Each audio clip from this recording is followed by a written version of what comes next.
get off a bit. So yeah, that's the one. There we go. There we go. All right, and you can just turn the screen back to me, and then we can almost kick off. Yeah. There we go. We're all learning. We're all getting shit done. It's happening. We're sort of the same colour. Yeah, we're getting there. They're actually the same settings. Yeah, same ISO, same everything now. Yours has got a bit of boost, but I think what's interfering it is that background light there. You look like you're in Cranbrook. I look like I'm in Mexico and Sicario. Yeah, That's good. Yeah, it's good. Yeah. It's No, part. it looks great. It's all deliberate. It's all deliberate. Yeah. Let me just make sure Let that. me see your. Yeah, see yours. And just move that ashtray there for me so I can see that little screen. And great, we've got sound levels. And if you want to put that headset on there, you can hear what we're doing. All right. Okay. I think we're almost ready to go. I think we're just going to dive in. What do you reckon after the cavalcade of mistakes and nonsense that I've gone through tonight to get the show up and running? Let's do it. All right. And hit it to me, baby. Hit it to me. Hit it to me. Hit it to me. And welcome to the Pagey train. Today I have in the studio with me, Chris Elena. Welcome to the show. Oh, thank you, sir. Always an honour. Yeah, Always a pleasure. well, director, fanatical director, I would even say, dedicated to film outright. Yes, celluloid. Yes. Well, not with the newest one, but yes, mostly for the most part, yes. Yeah, well, how long have you been Well, when was the first time you directed a film on film? 2014. 2014. It was the time where I decided to get the nerve to ring Panavision and Kodak and just say, I'm poor. I want to shit on film. I'm desperate for it. What do I do? And 2014 was the year that film was on its way out. Before Christopher Nolan, Martin Scorsese, and all these filmmakers stormed the studio saying, if you do not support celluloid, we're never making a film ever again. Yeah. So, yeah, it was the year to do it, and everything was cheap. So I just kept making ever since. And then Passion Pop, the newest one, is sadly shot digitally, but it was a good time. It's not totally sad, though. What did you shoot that on? Alexa Mini. That sounds like a Fandangle camera. What's that camera all about? Oh, it's the it is literally the closest a digital camera can get to celluloid, and it's the one it's the go-to for most films. And I went to Panavision, I rung them up, and I said, I want to shoot. I need to shoot digital now because we have no money and we've got no time. Yeah. And they laughed and said, "Oh, how the mighty have fallen." And I'm like, "You fucks!" And they said, "No, we're going to give you an Alexa Mini." An Alexa Mini is the camera that was designed to match celluloid as best as best it can. As far as resolution and contrast, sensor resolution, the lot, and it's meant to match 35mm film. And I'm like, all right, if we're going to do that, and then thankfully Panavision, and I love you Panavision, they said we're going to give you vintage lenses. Yeah, that was pretty cool. Yeah. It was sexy. I saw that in some of your posts. I must say I was a little bit envious. I'm like, ooh, that's pretty sexy. Some of the glass he's running there is fucking top. Well, top glass. It was the real deal. And there was, without spoiling what the scene is, but there was a scene where I wanted a funky zoom lens, and the one they gave us is about 40 years old apparently, and it looks like a missile, and they open it up and said, you get this for 3 days max. You can't go over, you can't do anymore, you got to bring it back. It is the real deal, and it helped. Well, the invention of plastics in lenses has really moved the technology, right? And it's glass in lenses is becoming a lost art. Yes, they are specialists that do it, but as far as generics go, because I do a lot of astrophotography, and plastic becomes a massive problem when you're doing high res, far away things. So you get chromographic distortions. It just doesn't operate the way that the atomic structure is in plastics isn't the same as glass. Doesn't have the same clarities. The clarity of glass, I think, there's been switching around of different countries that have been better at it. The Russians were really good at it for a while during the Cold War, because they were obviously making lenses that they were putting in space for very high resolutions for 100%. Obvious reasons. So they were the pristine, but obviously for the Soviet Union, that technology is lost, and then you've got the Japanese that were still making fantastic lenses, of course. I've got a telephoto lens that's I've got the same zoom as I do on a plastic one, and when you put them together, it's literally night and day. There's things that you cannot see in these knockoff lenses that you go, "Ooh, I've got this really cool lens." You go, "Oh, actually, it's not that cool." It says it's cool, but it's not performing in a way that you'd like. Well, it's funny you say that, because when shooting the new one and shooting it digitally, and I'm like, I have to shoot digitally. I can't go to film this time. I really can't. They did tell me, and Panavision told me this, and some filmmakers said, well, if you really want to get as close to film as you can, or just getting something that looks really interesting and timeless, lenses and lighting. And I was like, great. And they said, don't worry about the fucking camera. It's lenses and lighting. So that's lenses. And Panavision like, we'll give you the vintage ones. Yeah. We'll get you the real glass. Do not go for the newer ones. Yeah. Because we know you do not like anything that looks modern. And I'm like, I don't It's mean kind to of do like that. LPs, right? Yeah. It's in that sort of space, and Yes. this nuanced space that it used to be the mainline thing of how we did things. Like we would shoot on film, we would edit on film, we would project on film, we would archive on film. Yep. And the only part of that process now that remains is the archiving. Yep. So they now archive films that are shot digitally, edited digitally, projected digitally, are now put to film because it's the most reliable memory. Yes. Yeah. And cinemas now, thanks to Tarantino in LA and everywhere else, they're starting to project films on film. Even Perth, there's a new cinema revival house where it's all 35 and 16. Yeah. And it's because it just plays better and it looks better. And It's a totally different experience. Yes. Yeah. If you're talking about a cinema experience, like the thing that I fucking hate, and and I must say this, like when you see a film where they have the intro shot, usually it will start with an establishment, usually on a drone or a helicopter, where it's a wide that comes into a house or whatever, and then they'll do a pan following a car, and then you'll see this frame lock that occurs. Yeah. They can't even do a pan. No. Because the transcoding of that data cannot provide that smooth linear data. In like film doesn't do that. No. That's you have to go to the cinema not to see these frame locks. You can't watch it through Netflix and not have these establishment shot frame locks. No, and it looks like and it looks like fucking shit. Turns you off straight away. Yeah, exactly. It's nuts. And also when you see films, Well, there's part of you that doesn't want to put those shots in because most of the audience is going to see this in a digital space. You go, I don't want to put that shot in because it's going to frame lock. Yeah, and I think they're relying on audiences not caring, and I'm like, I hope they are. I think it is coming around with the Nolans and the Tarantinos. You have to care. You have to care. You have to care if a movie looks good. Like, I think it's harder to get people in cinemas. So if you make something as cinematic as you can, and you make it look just amazing. pull that mic a bit closer to you, man. Oh yeah. Sorry. Oh, you can move it. You can move it. Just pull it towards you. Is that better? There you go. Yeah. So just making it as cinematic as you can. It's like, you might as well. Like, we got to get. And also, when you see films projected on film, you can see the light bulb. You can see the thing that's because I think a lot of films digitally that are projected and shot digitally. Yeah. They can't get night shot. Like, digital's meant to be better for shooting at night, but films look so dark where you can't see people's fucking faces. Yeah. That's nuts. Especially going through codecs that are on streaming services. The first thing that gets crushed is the blacks. Because black pixels are free. Yeah. Because they're low data. So when they do a first pass compression in it, for DC, even for DCP, right? DCPs will go through and crush things of inert values. Still images. Yeah. Motion, though, that's a second pass. If I get content that's got a second pass compression, I get very upset, by the way. Yeah. Only still and blacks should be crushed and flatten color. That's it. Because you don't want to degrade the film, right? But but back on Tarantino, like you're damn right. Like the experience of seeing things on celluloid is totally different from a digital experience. Even just hearing the hum of the machine in the back. Yeah, I was privileged enough to do I think it was Taxi Cab Film Festival when Tarantino presented. I think it was Popcorn Taxi. Popcorn Taxi. Yes, that's the one. Yes, they were the best. Yeah, they're amazing. Great venue, great setup, and all that sort of thing. But yeah, man, you can literally, they had to roll these projectors in that are the size of a punch buggy. Yeah, right. They're massive. Yeah.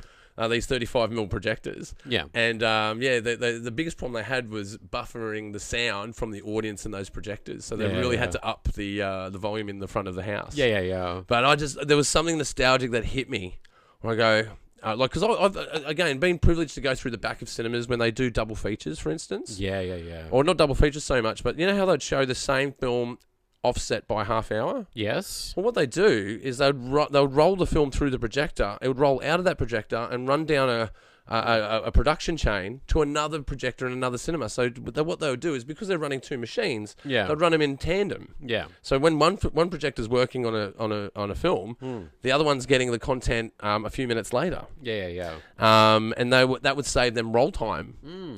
So they'd be able to get bang for their buck. Well, what you're describing is an art, and that's gone. Like, you don't even have projectionists in those rooms, and that's why when you if I go and see Gladiator 2 tomorrow, I run the risk of going to a cinema where it's too fucking dark, and then they can't fix it because there's no one upstairs who knows how the machines work. Yeah, usually. I don't want to go too much into it because I don't want. Sorry, I don't want to burn cinemas that I work with. No. But they do only have one technician. Yes. When I used to do things with cinemas years ago, with a non-related actually, and strangely enough, not being in the film industry at the time, just had mates that would do projection, right? Yeah. And you go and watch them work, and it's amazing what they do to capitalise and make money off film. Yeah. It's really clever. It was super clever. Now they're just sort of like in a hard drive server that they get routed to. They're essentially media hubbed. From an aggregate these days, with a copyright key and then obviously the logging of content so they can make sure that they can calculate their dollar values. But again, not the same experience. But I will give credence to this though. I watched, I think it was called The Maestro with Bradley Cooper. Yeah. This hybrid digital, I think it was a hybrid digital. Can you look that up for us? I thought it was all 35mm. Was it all 35mm? Can you look up The Maestro? It looks fucking gorgeous. I think the hybrid was that it went from black and white film to colour film. No, go to just click into there. Yeah, I think it was the hybrid was 16 and 35 or black and white film and colour film because Cooper was like, nah. I want to shoot film for this one 1,000%, and he forced his DOP. I love the look of Maestro. Jesus. Oh my god, I've never seen resolution like that. Yeah, no, it's unfair. It's next level. And I saw it at the movies, and I'm so glad I did. Holy shit! Yeah. I streamed it. Like I streamed it. I did a 4K stream on it, but my god, the resolution was incredible. And it's so funny that Netflix insists on 4K, and it's like, why? Like, get them to shoot on fucking film. Like, it's gonna look gorgeous. What are you doing? Yeah, but there's no industry to support it. There's no industry to support it. No, thank God we've got filmmakers who are fighting for it. Which I'm trying to be one of them. Yeah, can you just type in there? How was it shot? Was it shot on film? Just ask. It's The Maestro. Was it shot on film? It was definitely 35mm. Well, was it 1:7:1 ratio? I'm pretty sure. Oh yeah, like my 4:3. Yeah. No, it's a little bit outside of 4:3.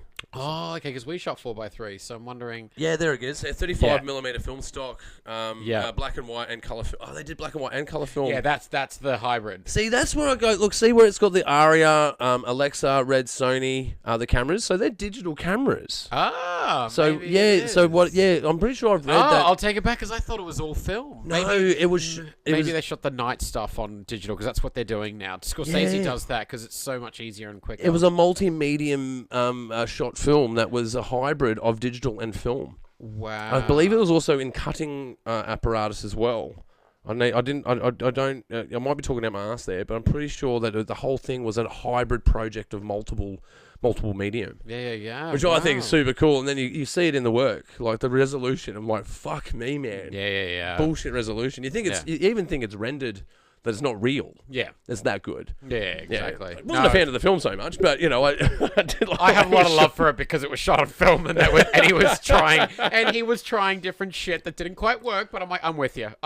We need more big swings. I'll take it. But I know what you mean. Look, it was a good film, and I guess I was a bit like, but the interesting cross-medium sort of thing, it was about a maestro that was doing classical music in the US, and the US wasn't really recognized it because it's the land of the hot dog and the hamburger. Yeah, and you see those formats changing when he would go overseas, and I'm like, that's great. Well, it's funny. I saw this a week before shooting Passion Pot, which most of it is 4:3, and I was like, are we fucking up by shooting 4:3? I've always wanted to, but what am I doing? And I watched not this, at all. Like, no, we're okay. No, I think we might be okay. So yeah, I noticed the shift in ratio delivery a lot. Hey, can you just open another tab for me there?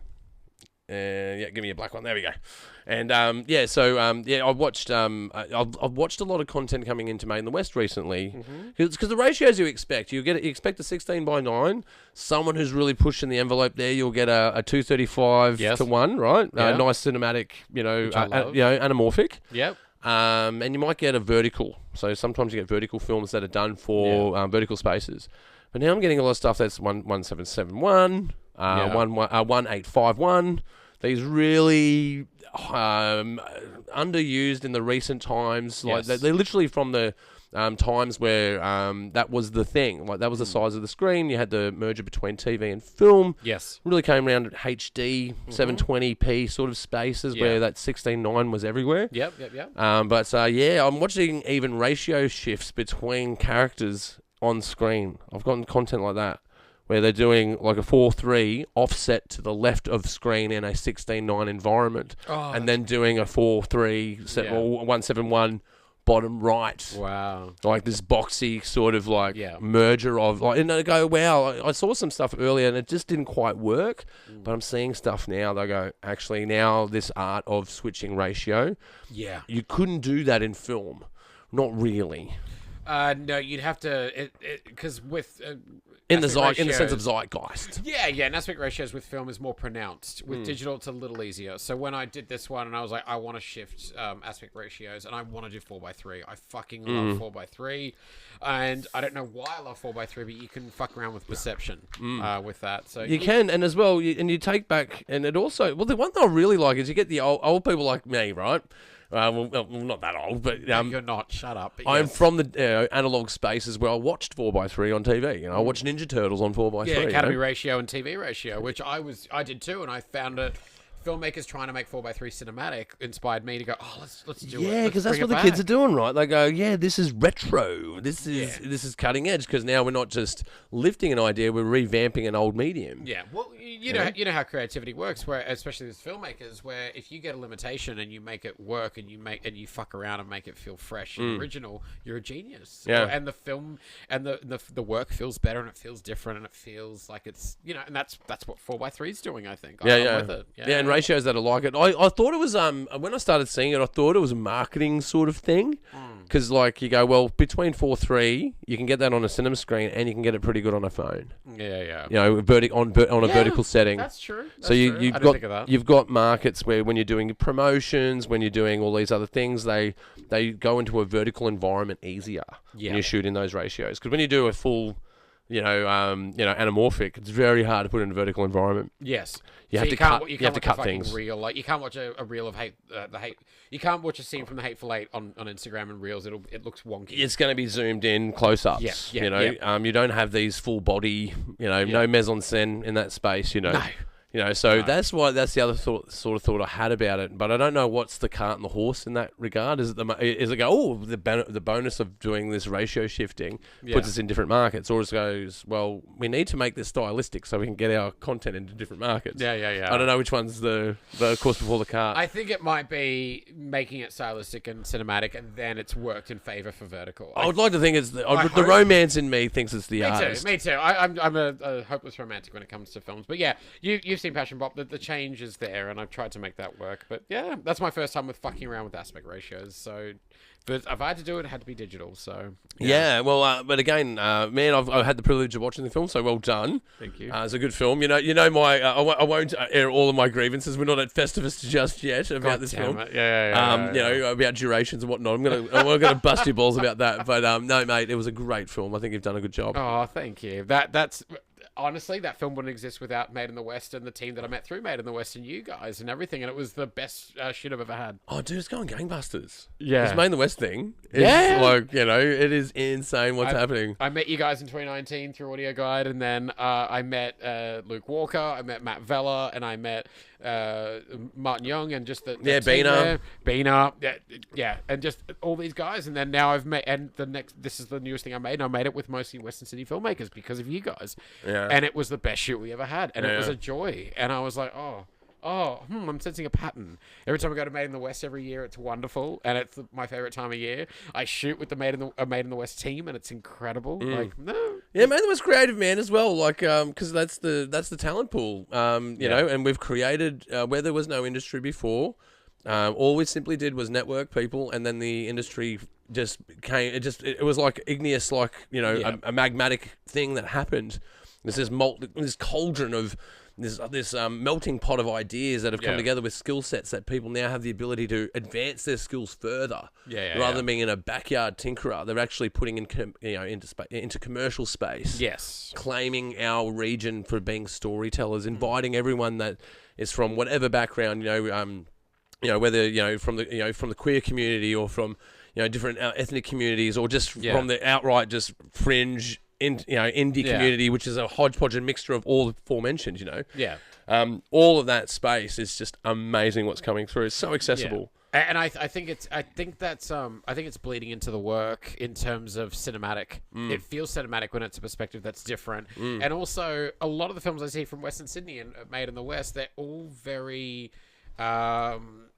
No, I don't want to say optimistic. I think those films love people. There are bleak ones. No, but even the bleak ones have a great perspective, and they're coming from something. Like there's a reason for it. It's justified. I think there's a great perspective from the filmmakers when it's made in the West, and I think it just it's.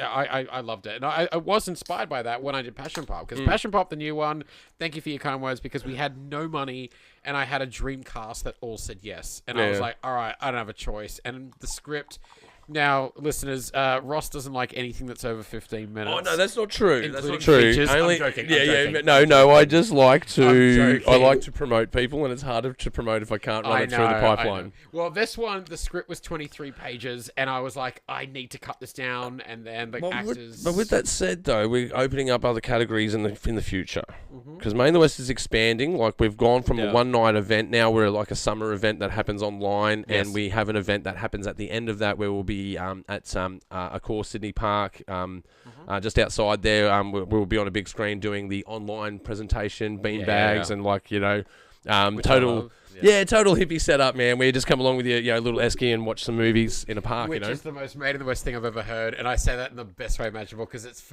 Made in the West is a party, and it's chill and it's fun, and you get to meet people. Well, it's interesting, right? Because people always go to you like, look, why don't you take it into a park? I go, but that's not what it is. It's a cinema experience. Yeah. What's now coming up is like we still get to keep the cinema experience, and then we get to close the festival by having a park event. Fuck yeah. And in the interim of that, you can go and watch it online, because a big problem we have is like a lot of people are international or they're interstate. Yeah. So sometimes they can't come to your gala event, and they go, man, but this is such a good movie, and I didn't get my photo taken. You go, well, go and watch it online. And we try to encourage people, like, invite your family around, buy the ticket. It's like, $7 or whatever. Yeah. Barely recover our costs, by the way. So please donate or pay for these tickets if you can. Please. It's very helpful for us. We don't make a profit. It all goes back into Made in the West. Buy a ticket and invite your family around to your house. Put it on a projector. Yeah. Put on a barbecue.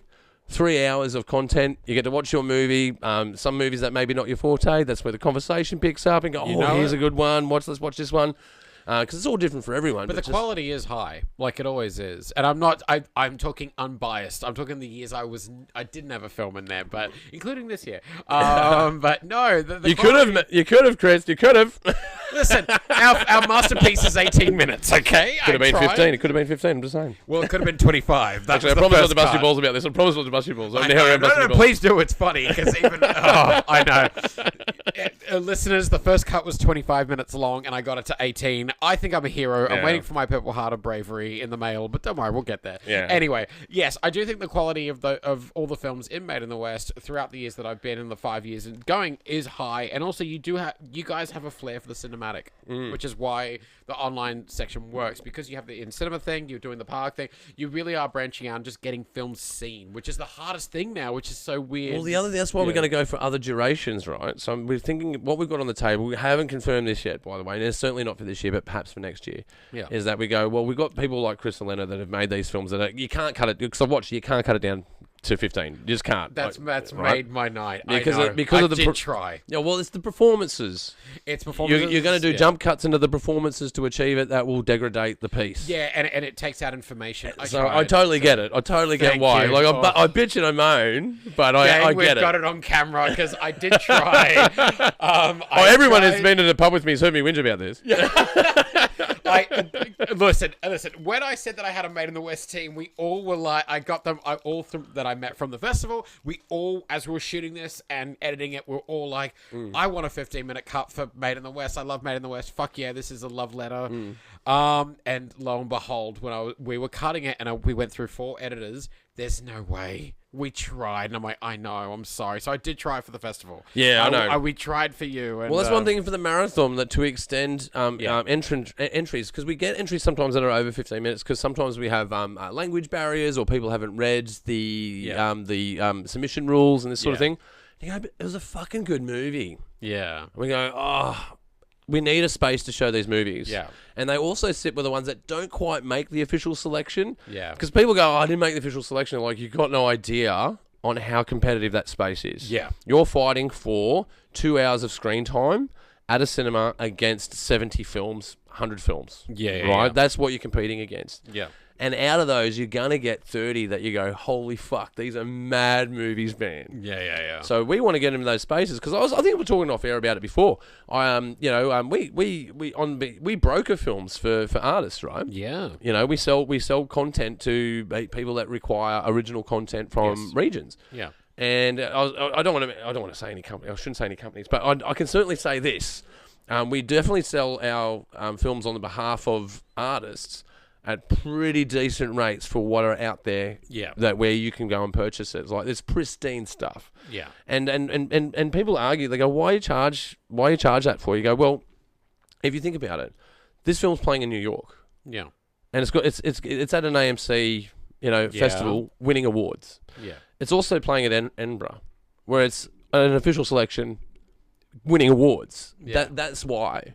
Why? Because the content that you're getting is so regional to the space that if it's outside the space, it's a foreign film. Yeah. If it's inside the space, it's representative. Yeah. These are powerful films, man. You go, well, that's why it's the price, man. And they go, and it's not that high, really. Yeah. If you think about the context of it, there's not recovering the costs of the creation of the film. That's for damn sure. Yeah. It's not. We're not talking blockbuster stuff where we're showing lines out the door at a cinema. Well, actually, we do have a line out the door for the cinema. Some of these films. Well, I think the modesty's.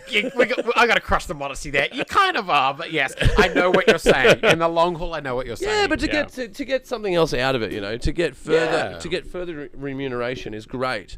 I think I'm about to have a fucking blowout. What's going on? There we go. Oh shit! There we go. We can pause. It's falling apart. We got this. We got this. Do you want to pause it? No. We're good. I'm gonna light this on fire anyway. Yeah, sweet. Well, I do say, and I think Beaners, said it as well. This is insider baseball talk, but it's not really. I like insider baseball talk. Well, you got to. Is it locker room stuff? Oh well, I won't go that far. Maybe not locker room. Maybe cutting room floor stuff. Yeah, better. Settle down, Roscoe Joe. No. You guys got to get into distribution. We got to make features. I think we've got such a strong community, and well, features are being made, right? Yeah. And we're all being a part of them in some way or another. Sure. Whether it's just being a simple gopher, to acting in them, to directing them, to executive producing, sound mixing, the whole fucking enchilada, essentially. Yeah. We're all participating in this as a community, and beyond a community, as an industry. Yeah. Really, because that's really what's solidified here, is that we're a community that is now going into commercial space. And we're like, yes. Fuck, who ever thought that was going to happen? I know. We just wanted to chuck a party, essentially. I want to chuck a party and show some films. It's a cinematic party every time, yeah. There's a lot to celebrate. And, these ideas, like, as far as distribution goes, I am running models at the moment to figure out how we can expand spaces, and I've done some really decent research. I can't say too much. So you talk about research, you talk about distribution. It's on the cards to expand our distribution networks. Yeah, good. Because I only say this not to cut you off, because I am saying this from myself, who's hoping to get Passion Pop into a feature, and then Bina, who's made an incredible feature, and a lot of Bina's feat. Oh my god! Fuck off! It is ahead of its time, bro. I do love that I can use Bina's feature to go, you know what? Being over 90 minutes, there's a thing to it. Like, it's good to be like, but no. Oh, look, in all the arguments that I had, right? She's right. Yeah. She's right. And it's the same when I bust your balls, right? I go, just cut it down a bit. Just let's put it into marginal space. And go, but it's compromising the piece, right? No, and by shortening that film, you totally compromise it. And it doesn't skip a beat. Yeah, there's no point where you're watching it. Like, don't get me wrong, there's films in the past that we've been a part of features, and you go, if you just cut that scene down, man, because it dragged on a bit, or these sort of things, all the novice things that happen in filmmaking. I'm noticing those things getting ironed out, and artists that stand their ground, and I'm someone that definitely stands my ground, but I'm a total hypocrite when I go, when someone's standing their ground, I go, shut up, do it my way. Yeah, exactly. Audience ain't sit there for longer than 15 minutes or 90, and then my new film is 48 hours long. And I'm like, fucking Ross. You're not like that. I know. But I will say that we are, because our community is quite strong, and we love these events, we love meeting up and making films together and everything. Yeah, that's got to be the next step, because we just want to make features with you guys. It's already happening. It's already happening in an organic way. Great. We've done a few. We did. We've done Made in the West Presents for 1 or 2 features so far. Yeah, great. But but what you're talking about is bigger than that. Yeah, and I'm talking about cinema releases. I'm talking about online releases on Yeah, platforms, and doing this in a coordinated, targeted way. Yeah. And look, we're already doing this a lot for short films. We're getting things on screens outside of stadiums, railways, malls, other film festivals, which blows my mind. You guys are doing the Lord's work for it. That's why I'm like, expander features, because I think we can all just band together. And I just don't know when you convince another film festival to buy content from your artist out of your film festival, you're doing all right. Oh no, you guys are killing it. That's why I'm saying keep going. Like, I think it's all these film. But that's what spawned what you're talking about on. Yes. So looking for distribution for features is fucking hard. Yeah, it's a nightmare, especially now. It's fucked. David and Goliath is too small of a ratio to talk about in that regard. Yes. Like and don't get me wrong. Like there are organisations out there that do really well. And there's an Australian distribution as well. Worked with those companies previously through TV and other film deals and this sort of thing, and they're great. But they're established and they have their own biases that are set in their regions. Yeah, we don't have that in Western Sydney, and Bradfield's coming up. That the CBD is going to change out here. Yeah. This tri-city situation that Sydney's going through, central Sydney, which is Parramatta. Yep. The Sydney City, which is the CBD as we know it. Yeah. And here out west, no pun intended for here out west, but here out west, you've got the Bradfield area that's going to develop, Penrith, Liverpool. Yeah. These spaces are going to expand rapidly in the next 15 years. So we desire. We desire to have that space so that we can have a voice in it, but also create employment for our artists that live locally. Why should we be importing artists outside our space to tell our story? Yeah, and that's the way I really see it. It's about raising potential.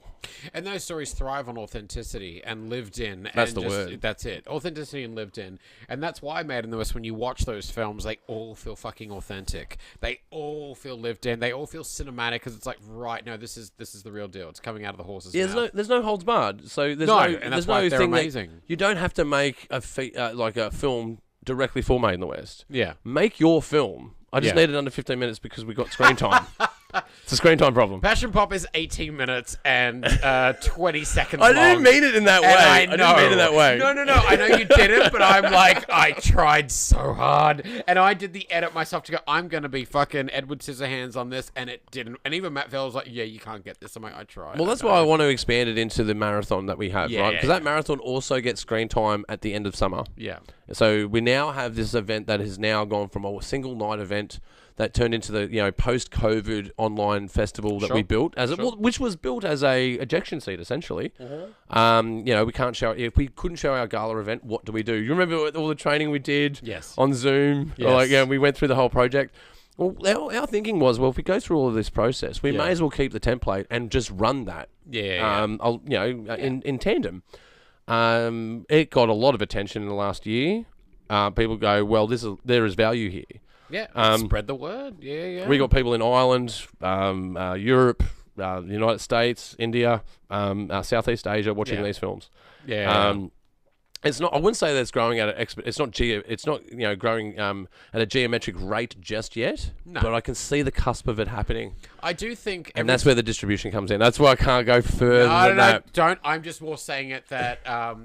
Western City filmmakers, and I'm in that bunch now, we all trust you guys, and you guys have spawned, like, the things that I've made are better because I've come across you guys and Made in the West. So, and we trust you, and we appreciate you guys, and you guys love us and the work. That's why it's like, you gotta go further, which I know you we are. We value you. No, you do. You have value, and we value ourselves as well in that community, because not only the people that operate Made in the West, we also make films ourselves, all right? Yeah, and you guys are great filmmakers, and you're an incredible performer, which fucking blew my mind. Where I'm like, it blew my mind too, bro. Yeah, I'm like, I know Roscoe. Roscoe's a character. I didn't mean that he was a character in a film, and then you're in it, and it's incredible. And I'm like, well, but you guys love cinema. Like, you guys are literally holding a torch for cinema, and I do think that's why I say distribution, because I'm going to make a feature soon, and I'm like, I just want Made in the West in there. I love you guys. Like, well, we can certainly help with distribution. I know that much. By the time you get that together, we will have our ducks in a line. Lovely. So there is things on the horizon, but it's just the problem with expansion for us is that we have a rule, because we're so small. We started as backyard tinkerers, right? Yeah. We started on milk crates in a dilapidated cinema. Yeah. That's where we started. Yeah. Now we're like, have contracts with media distribution. So it's gone from something that's backyard tinkerer to an industry standard. Yeah. And with that all in mind, you know that you can only do one thing per year. No, of course. But we're now in a position where we've got so many things built that are now... Because there's a difference between building a machine and running a machine. Yeah. So the running costs for Made in the West, we've already built. It's built. It's templated. It's built, right? Yeah. Don't get me wrong. It's still a lot of work. Our team at Made in the West, Misty, Jay, oh my God, absolutely amazing. The best. Like, holy fuck, beyond passion. Yeah. Obsession. Yeah. We're all in the background doing our part, but there's always one thing that can change at a time, and now we're in a part of the chessboard where we're at the... Because we've got a 20-year plan, like... You can feel it. We have thought about this. Yeah. To nauseam. Like we soundboard it. We invite ideas into the space. Yeah. We assess what is achievable, and we take things on board. Yeah. But we know what the trajectory is and what those waypoints are, if that makes sense. To take it to a Sega Rally Daytona perspective. Where we know we're going through the racetrack and we know where the checkpoints are. And we're at the halfway mark. Yeah. So we've built the brands. We've built the network. We're now into distribution and content production. Fuck yeah. I do think as well, and you would have seen this more than I have, but every year at Made in the West, I always bring a friend to come along, just a random friend, and they're I love that. Yeah, and they're like, oh, yeah, I'll come to this festival for you. Like, is your film in there? I'm like, no, just come to this thing. Just come to Liverpool. Just trust me. Every time I bring a friend, and their response is, what the fuck is this? And I'm like, what's wrong? And they said, this is a party. This isn't a festival, it's a party, and it's wonderful. Yeah. And it's kind of like, they're like, this is like the best kept secret of Sydney and film and party. And I'm like, yeah, it just feels like a big ass party that everyone's invited to, and it's wonderful. And it's, do you know what I mean? Like, you've seen that. Surely you've seen this. Oh, dude, I brought random friends, and they're like, what the fuck? This is incredible. And I'm like, I know. This is why I insist you come. I'm not saying a thing because when I get a big sponsor to go, because sometimes it's hard to get it. I call them ribbon cutters. The people that write the checks, right? The ones that open the building, cut the ribbon, right? Sure. You want them to go there to see what you're talking about. Yeah. And every time I get one there, and every time Misty gets one there, they always come up and shake our hand immediately and go, "Oh my God, I had no idea." Yeah. I knew that we were investing in you guys. They look at your metrics online and all these quantifiable things. But when they come along to the festival, they go, I get it. Yeah. I totally get it. Yeah. It's beyond celebration. It's a networking, celebrating gala event that shows the most pristine content that is made in this region. Yeah. And it's a calendar event. Exactly. And then a friend of mine was like, man, why the fuck is it on a Saturday night? I'm like, you'll see.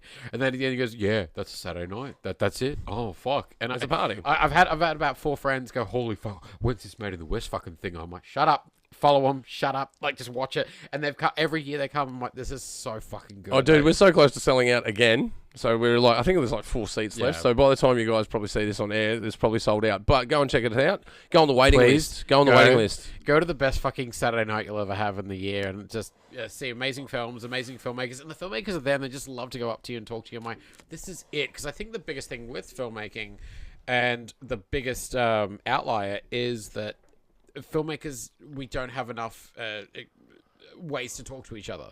Where it's like, no, filmmaking's lonely, so you just need filmmakers to meet each other, talk, share those experiences, share that whole there is a loneliness aspect to filmmaking. It's highly collaborative, but only in these 2% moments. And I think with Made in the West, it proves one thing, that you need to be it needs to be that it doesn't have to be every man for himself or everyone for themselves, one. And two, a lot of other filmmaking spaces don't encourage collaboration. They don't encourage like shared experience. I'm like, no, it is. Filmmaking's hard. So if you've got a thing like Made in the West where everyone's so excited to talk to you and go, how did you make this? How are we doing it? What's going on? Yeah. It's so heartwarming and so encouraging and inspiring. Yeah.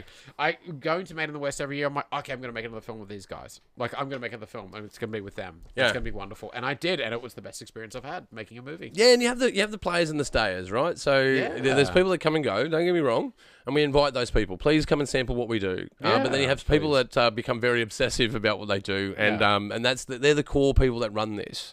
There is no festival without filmmakers. Yes. It just that they are exclusive. Yeah. You can say that I want to put on a festival to promote arts in this way. But really what you've got to do is promote the artist. Yeah. You can't activate a space without people.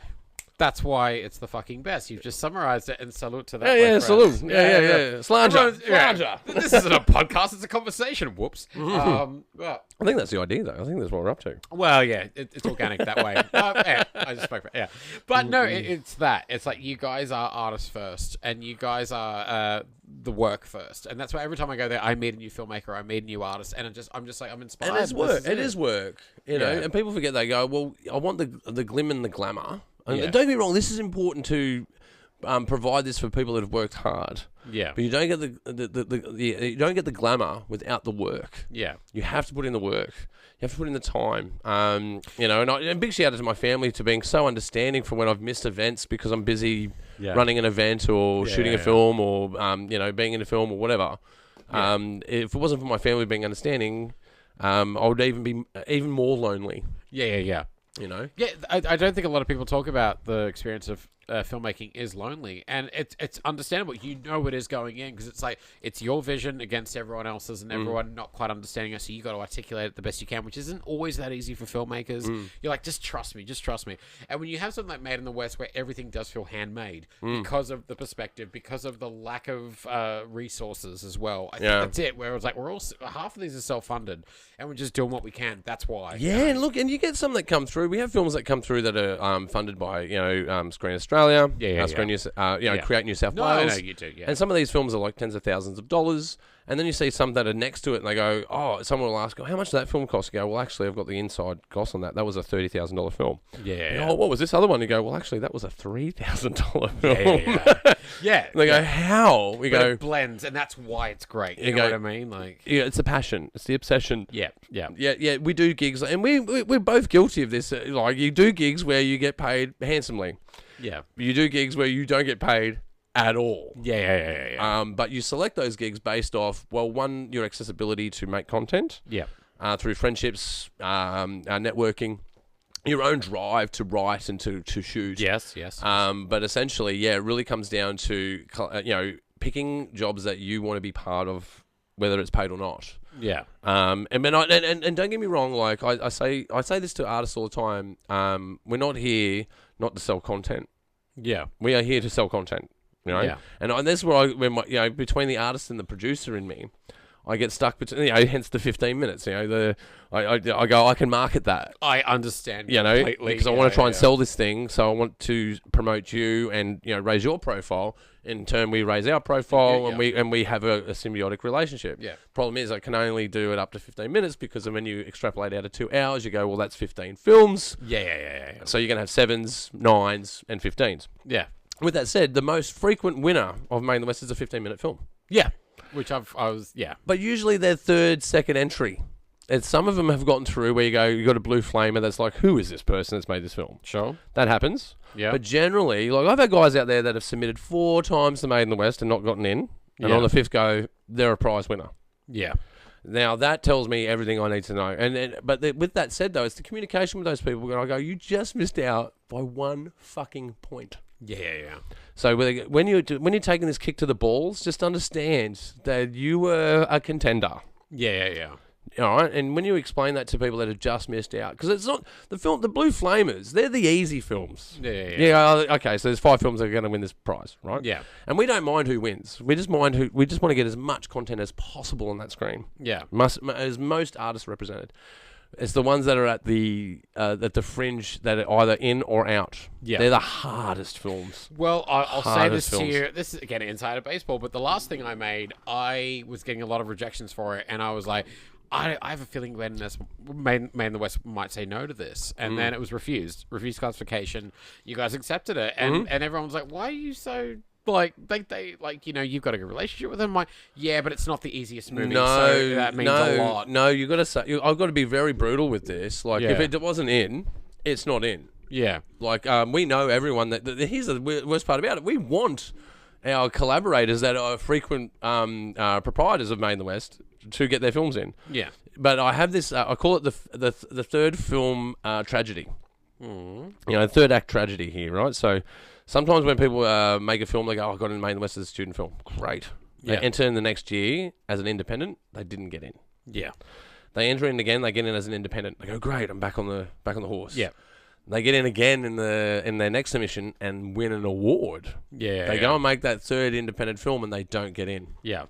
And they go, well, you can't get in every time. No. And I've entered Made in the West. I don't even know how many times now, but I know more of the ones that have been rejected than the ones that have been accepted. Yeah. Because we always think of the negative, right? And just understand, I've entered my own films into Made in the West, put them up for judgment, and they have not got in. Yes. So when people go, oh, Ross, right? So surely you will get in. Like, no. But that's the whole point. Where a couple of friends. It's very important. Yeah, because that's the thing where it's like, and it's I think a couple of friends were like, of course, Man in the West will accept it because you've got a good relationship with them. You had audio guide there, and you had a wonderful time, and you're always there. And I'm like, it doesn't work that way. Does not. It's not, and that's how festival submissions. It's not personal. It's the film. It's the work. So when you guys accepted it, I was like, oh my god, and I was like, why are you really in a nice way? Because we all love you and we love the festival, and they're like, trust me. It means that something played, something worked, because it's not personal. It's all about the program. Yeah. If you've got a 15-minute film in, yeah, you've done really well. Yeah. Because that means that 2 7-minute films didn't get in. Yes, that's what I'm thinking too. And when you end up at equal scores, like we debate about this amongst our crew, we go, all right, we've got 3 films at the fringe that have all got it, like, because it's scored out of 300. A little bit of inside track, won't give too much away. Of course, yeah. But it's scored out of 300 amongst 9 industry professionals. Yeah. So we do basically classify all the films. Yeah. It doesn't meet technical attributes, rejected. Outside of time, hold on, it's a little bit over time, but it'll work well in the marathon. Yeah. All right, he's done a good job on that. We can't tell him no. Yeah. Can't put him on screen because it'll take up too much screen time. Yeah. What can we do? And that's what I was talking about, distribution and expanding the festival durations. We need to look at how we model that, but you see me point, right? Like, yes. So you will get to these films that are at the bottom, and you're like, they've got a score of like 202, like, because the ones that are going to win, you don't just the winners are always up around 250, 270. They're basically flawless. Yeah. They're really easy to identify a flawless film. It's really is it rewatchable? Does it have social impact? How much ties does it have to Made in the West? And do they do a music score? Did they do a soundscape on it? It goes down to those levels. Yeah. Because if they don't have a soundscape, you go, oh, you did a camera mic. Well, you've lost a whole bunch of points. Yeah. So that technical, even though we scale those technical scores together, you still have the score that's independent. Yeah. Of those quantifiable scores. Yeah, how is it as a movie? Like, but it's a movie. Did I like that movie? Did I enjoy it? Well, am I going to put that on again? Like, yeah, great it's acting, true. 9 out of 10. Technical proficiency, 9 out of 10. Rewatchability, 9 out of 10. So you'd go, well, out of the 30 score for its classification, you'd go, well, that's a 27-pointer. That's going to go in. You go, well, actually, but my feeling about it's a 24. That's why. Yeah, and it was a difficult film that I didn't realize it's subjective until it is, and I didn't realize that until other festivals where we were getting rejected, where I got in with audio guide and we won awards. I'm like, okay, no, I understand now. This is a good learning curve. So when we got in, I was like, oh, okay, great. That was, I think it was the world premiere, but I was like, no, I want it there, and so that's why I was like, no, I appreciate that, and it was. We get complaints, like we do get complaints, like there's people out there that had come from luxurious film schools that didn't quite get in, and you're like, oh, why did I get in? This one got in. You're like, man, it's just how it worked out, and it's how, and then ultimately the only wiggle room in curation is equal scores based upon durations. Yeah, that's why you always hear me going on about these durations, right? Which I understand, but I just love egging back. I'm just like, But the biggest winners are 15-minute films. Yeah, exactly. 15 or over is the kiss of death. I've heard it, and I've heard 20 is the official nail in the coffin. And I'm like, I'm not going to do over 20, but I know what you're saying. Yeah. But again, 15 minutes in a fast-flowing film You don't feel like it was 15 minutes. No. And even with Passion Bot, which is 18, I was like, I gotta make this as fucking like as smooth as possible. Yeah, it flows. Jesus Christ. It flows, right? Yeah. So that's why I was plan. like, well, next time I get someone like yourself having a film like that, I go, still enter it because it will still get in the marathon. You only it means that you're exempt. Yeah. From the official selection. No, which is fair. You fair. And that was the thing, because Matt Vella and I were like, we looked at it, because I got Matt to jump on the edit. I did some edit, he did, and he goes, yeah, man, no, there's no way. And I'm like, we tried. You can't. I've watched it. You can't. It's the performances. I understand why. Thank you. No, You'd have to reshoot it. You'd have to reshoot it. Yeah, which I will have to do for the feature, but I won't do that. But I'm just like, no, I'm mise-en-scene and set pieces. You know me. I'm a wanky filmmaker. I'm a wanky film man. It turns into a jump cut thing, and it's not the thing that it is. And then you get information lost, which I didn't realize. I was like, oh no. Yeah, because now you've lost context. You're losing context, and then it starts to disintegrate. Yeah. And without context and emotional context, you don't give a fuck about anything. And then the subtext is fucking long gone at that point. Yeah. So you know, I tried. So I will say I tried on paper, but yeah, it's But look, like I say to budding filmmakers, if you're just starting out, try a 7-minute film. So I've started to change my advice. If you've entered a few times and you've gotten in a few times, go for your 15-minute film. Yeah. If you're trying to get some platform and go further, still enter it with us. Yeah. If it's a half-hour film, we'll still take it. Yeah. It just means it's just going to be put into different parts of the festival. Yeah. It won't. You'll still get a screening. Like you still go on a screen in a park where we've got people on beanbags watching a screen while we're drinking champagne and surrounded by grass and beanbags. It's great. Incredible. Yeah. Right. So we've got that. That's coming. That's going for this year's festival. All the work of Misty, and a big shout out to Sydney Olympic Park and in the park events, because it's not possible without their collaboration. Yeah, of course. It's just amazing what we're doing, and then these films are having impact. Like people come up to, because I've been in a few of these films, and they play at the park, and people go, I know you. Yeah. Have you been to the football recently? Yeah. Eat a hot dog? Yeah. Oh, so you saw the film where you ate a hot dog. Okay. Yeah. So those things are happening, and that's raising profiles for people. Yeah. But even back to the judging, like we don't put in the spreadsheet who made the film. Yeah. We just give them the film. But that's exactly right. The only way they know is if they would have to look at the credits. Yeah. I have to say exactly right, because it's that whole thing of when you're making a film, and you know this, when you make a film, it's entertainment value and watchability and how it flows as a film. You work hard towards, but it is a little up to chance with everything just coming into place and working. You know what I mean? Like some of the most entertaining films on the planet, filmmakers are like, no, that's luck. You know what I mean? Because it's about 1,000 different so many variables. Yeah, it's so many variables, and it's like, no, you're just sitting there watching a movie. It's got to wash over you. It's got to be organic. It's got to be wonderful. Well, that's the other thing. If you know Made in the West personally, and your film is in, it's actually probably gotten more scrutiny. Yes, that's what I thought. Because we go, are we being biased? So now we have a second question that other films don't get. Yes, and that's exactly right. That's why I had that with Refuse, where I'm like, and I'm only talking Refuse because that's the one where everyone found it quite strange and difficult. And then when you guys selected it, I'm like, and everyone's like, oh, why wouldn't they? I'm like, there's reasons. Like they've got to watch it as a movie. Like, and them knowing me is making it harder. Yeah. You're actually under more scrutiny. And the one that's to really state the facts here, the one that's under the most scrutiny to enter Made in the West is me. Yeah. So if my shit gets in, you know that we've had 3 meetings about it being in. Yeah. Because they go, because I need that transparency too. Yes. Because they go, well, it's easy for you, Ross. You run the festival. Surely you can just curate your own film in there. But I'll tell you what, though, if I made a shit film and I curated my own shit in there by breaking my own rules. Yeah. Well, not just my rules, the rules of the festival. People go, I don't know about that film. Yeah. And if we put that out there, it's all shot. But also because Made in the West, and I've always said this, and the friends that I bring, the random ones, it's always about the quality is there's a consistency with the quality. So you're saying this, and when I think that's what we saw Kung Flu on there, and a friend of mine was like, oh, did this get selected because one of the guys is in it? I'm like, I don't think it is, because the quality's good and it matches the others. And I'm like, I think and it's also the scrutiny. Yes, the scrutiny. Think about the scrutiny. So me as a performer, I now have to face my crew through the scrutiny of, am I good enough to be in this festival, even though I've scored correctly? Yeah, exactly right. So like that's what I'm saying. So if you think there's nepotism involved in what we do, I can assure you, if it's gone through the gate, man, it's actually it's taken more paddlings than any other bloody film. And I don't think our conversation is more about is Made in the West nepotistic. It's more of like, how do festivals select films? How do we? And it's that so thing variable. of like, it's all variable, and it's programming. And is your film playable as a movie, which you can't always control? It's impossible. Yeah, Like, and these scores come out the same. yeah, Like a lot of films are scored. Like we would have at least out of 17 films, we will have 4 that have the same score. yeah. And that may be at the top, middle, or bottom end. Yeah. But it's the bottom end that's the fucking debate. Like, because the middle, you go, it's in. Yeah. You go, oh, top ones, those 5 films are clearly in.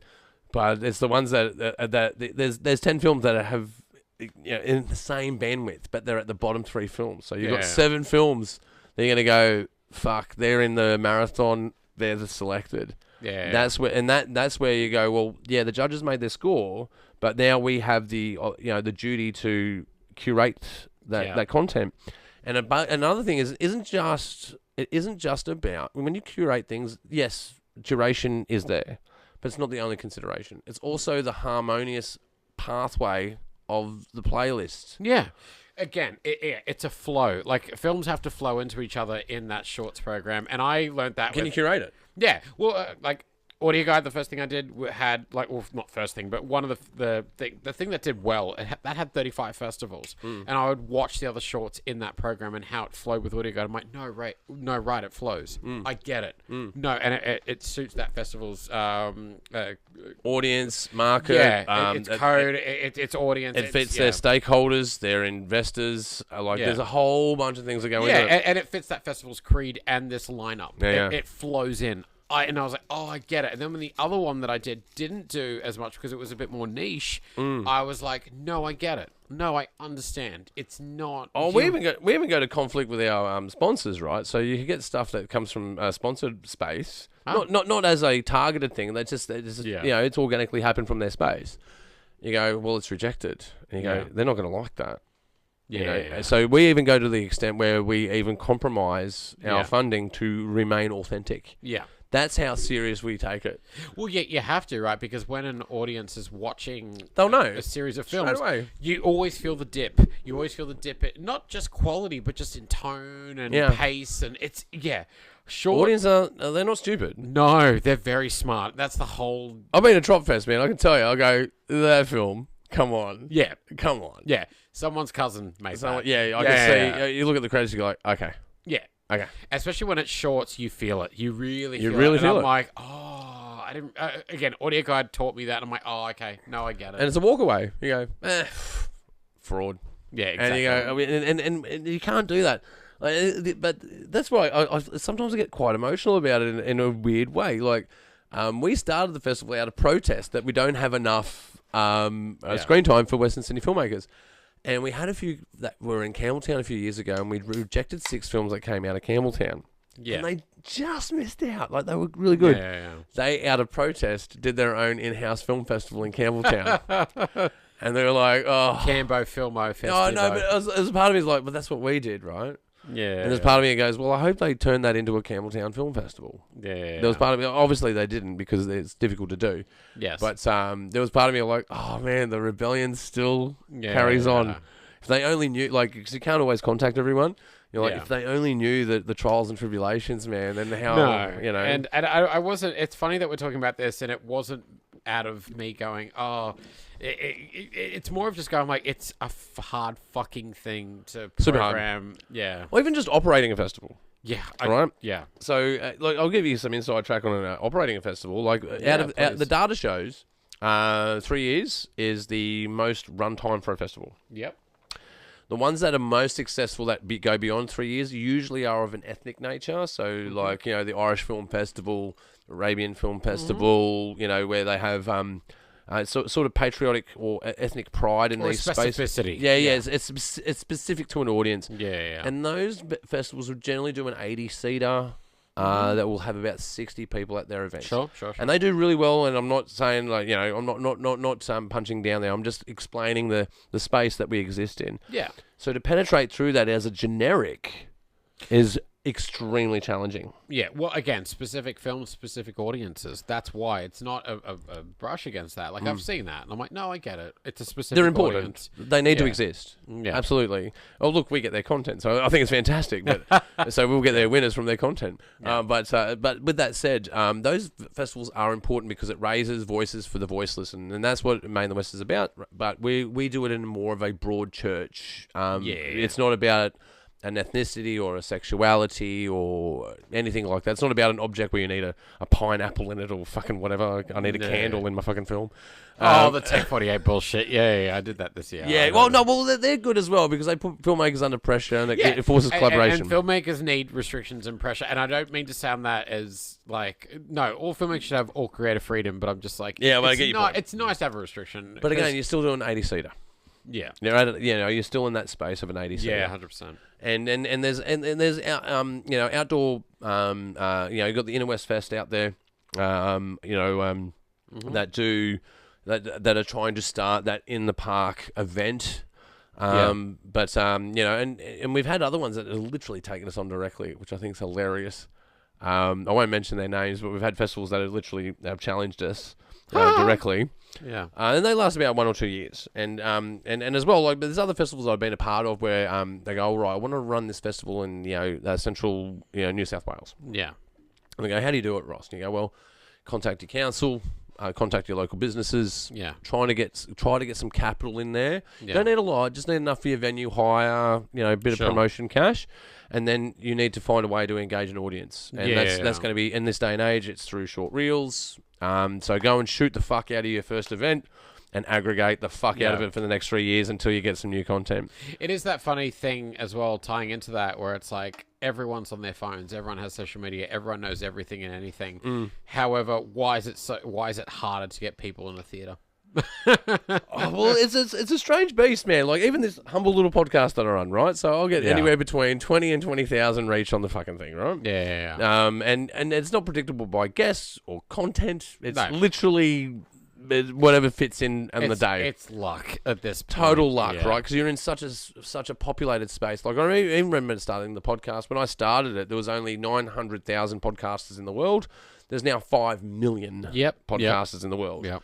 And IMDb is actually quite incredible how it calculates your popularity. Yeah. I'm pretty popular. Yeah. Well, I've met you. I still in the night, still under the million. He's popular in person, so it makes sense. Top 1 million podcast in the world. I just got to say, there's 4 other million podcasts that aren't as popular as mine. The fact that Ross has long hair, my imitation of him going, you know how it is. Like, just fuck it. Maybe it's Maybelline. Like, that is just. It won't happen overnight, but it will happen. No, you're a humble pie man, but when you do gloat, it's so funny, and I love it. And and the show's great. And but no, it's true. It's luck, and it's funny. Where, like, the thing of us having information to everything and access to everything has made things harder to get asses and seats in theaters. These metrics are strange. I find them strange. When I look at them and you're trying to do projections and predictions, they just don't work. What actually works is the in-moment context. Organic. Yeah. And that's where real authenticity occurs. Yeah. But but again, that's just a little humble example of how to market something into a space and to fill it with static. Not fill it with static, but to participate in that space of static. Sure. Yeah. But the cool thing about cinema, what we're doing is there was a total void there, man. There was a total void. Yeah. No one was doing it. Yeah. And we get, the one I really like lately is we get referred to as rogue. Yeah. You guys are a rogue organisation. Because we've gone for funding before from different councils here and there, and they go, yeah, but you're in multiple postcodes. Yeah. And one of the postcodes you operate in, the opposition government is in. Well, they don't say that, but who gives a flying fuck and a rolling donut? Come on, man. So then you got to go for sort of state funding, and we end up with fatigue, administration fatigue, going for funding, right? Yeah. And then you also get dependent on what government is in at the time. In 4 years' time, you can have your lights put out. So we've been a commercial operation from the get-go with that understanding. Like I said, we've thought about this. Yeah. We've really thought about how do we get assassinated? How do we protect ourselves? Yeah. And the main path is authenticity, finding commercial spaces that are repeatable. Yeah. And that's why I go 15 minutes, federal content, Try to keep it in a G rating. I can sell that. Sorry about that. I know, but that's where you go, right? And then don't get me wrong, we have a cornucopia of filmmakers that are doing all kinds of cool things, right? And amazing shit. Yeah, you got your Ryan Couchies out there, that are doing. Grey Stains is great. Grey Stains is fucking fantastic. Yeah, I'm excited to see that on the big screen. Oh, dude, it is good. Yeah, it's good. Big shout out, Ryan. I had him on the show a few months ago, man. Oh, okay. Because I always say, really cool dude. I had a running joke with Matt where I said, "Man, fuck Vertical." Anyway, we're gonna shoot our film on 4x3, and it's like, and he goes, "You piece of shit! Like you were doing your cinematic Vertical," and I'm like, "Oh yeah, huh? Well, sorry about that." And then I saw Grey Stains. I'm like, "Well, I'll shut my mouth. This is great." Oh, but just him as an editor, man. Like, oh my god, he's just such a talented bloke. Big shout out, mate. I've actually got some work that's coming up. I'll be hitting you up soon. Hey, it's ching. We'll be going all right. Again, Made in the West. I'll get to see him again, and I get to see the team, and get to see the gang, and it's lovely. And you can't replicate or even describe Made in the West. But I'm not doing this to blow smoke up your ass because we're on the show and you do this. But we may be sponsored by Made in the West. Yeah.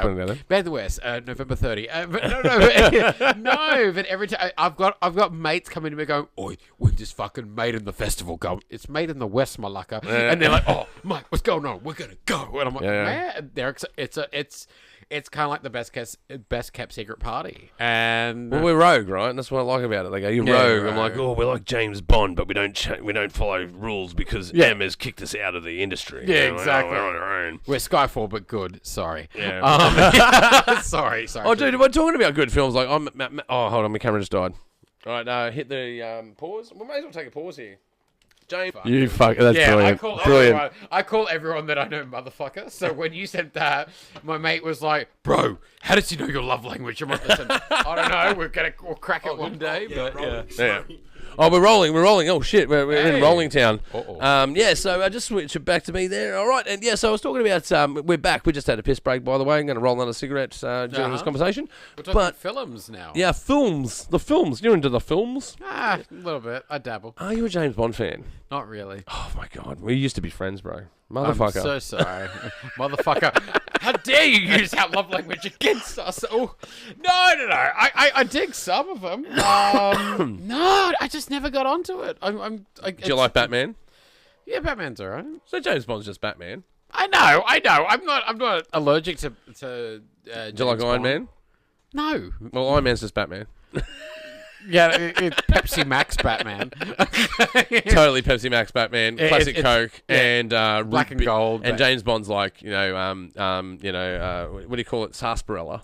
It's true. But you do have to remember, there's about 48 fucking James Bond films, and I've seen about them all. 15. I don't love them all, actually. There's some I do like.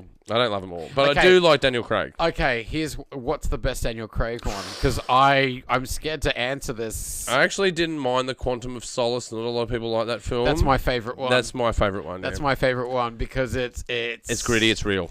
It's gritty. Well, not real, but as far as James Bond goes, it's hard, fast, fuck you. There is no backstory. There's no nonsense. It is hard, fast, fuck you. It's hard, fast, fuck you. Yeah. There is no backstory. There is no. And James Bond, the best thing about him is his mystique and just him getting the job done and being a fuck you guy. Yeah. And that's why when I watch Quantum, I'm like, this is the best one. It's the best one, yeah. And then Skyfall's like, well, why don't we turn this into Home Alone but have some backstory? I'm like, fuck you, go away. I didn't mind Skyfall. I didn't mind. I know. And they killed James Bond in the end. Spoiler. No Time to Die, whatever it was called. I wasn't a fan. I'm sorry. I was like, I miss Quantum. I miss Quantum because those movies aren't the plot. It's about a guy who just goes, he's gonna fuck shit up and get it done, and he's gonna be cool while he does it. People always ask me though, what war films do you like? What's your favorite war film? Yeah, what's my favorite war film? Paths of Glory. Which is not a fun answer. That's a terrible answer. It's the most miserable fucking film in human existence. I used to love Three Kings. I'm scared to rewatch it. Mm-hmm. It might be a little too on the American side, a little bit too the American perspective, but I did love it.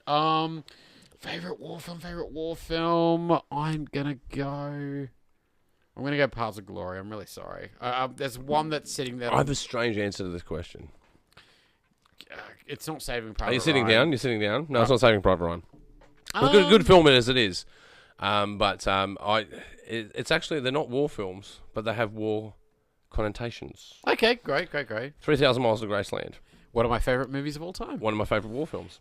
I understand. You see what I'm saying? Yeah. Because of the drills that they carry out, the gun porn that they Which do. you told me about once. They and I was they leave in the helicopter. Yeah. Right? It's all this Vietnam sort of like veteran sort of stuff. You go, it's actually a war film. But they okay. So Kevin Costner in that film, who is an enigma, and he's nuts and he's fucking crazy. But that man has like he's got PTSD. There's something there that's fucking wrong that he's survived and gone through, and that's why that movie's so fascinating. And the drills that they do, yes, are military. Yeah, and Heat. Yeah, my other favorite military film. Great. Yeah, because they actually do drills. My third, Den of Thieves. Fuck yeah. Den of Thieves. Watched it today. Watched it today, right? And the reason I realised I really like Den of Thieves is aside from the plot, and you got the mastermind in the background. Spoiler alert. Mastermind. It's funny you say Three Kings, right? Because it's his son. Because that's Ice Cube, right? Yeah. Ice Cube's son's in Den of Thieves. O'Shea Jackson Jr. Yeah, He's great. Yeah, he did a great job, right? And he's the mastermind. Yeah. And you've got these two really big, bulky guys. Yeah. Like, there's actually, for me, like, as an actor, right? Yeah. What I would like to do is a character like Nick.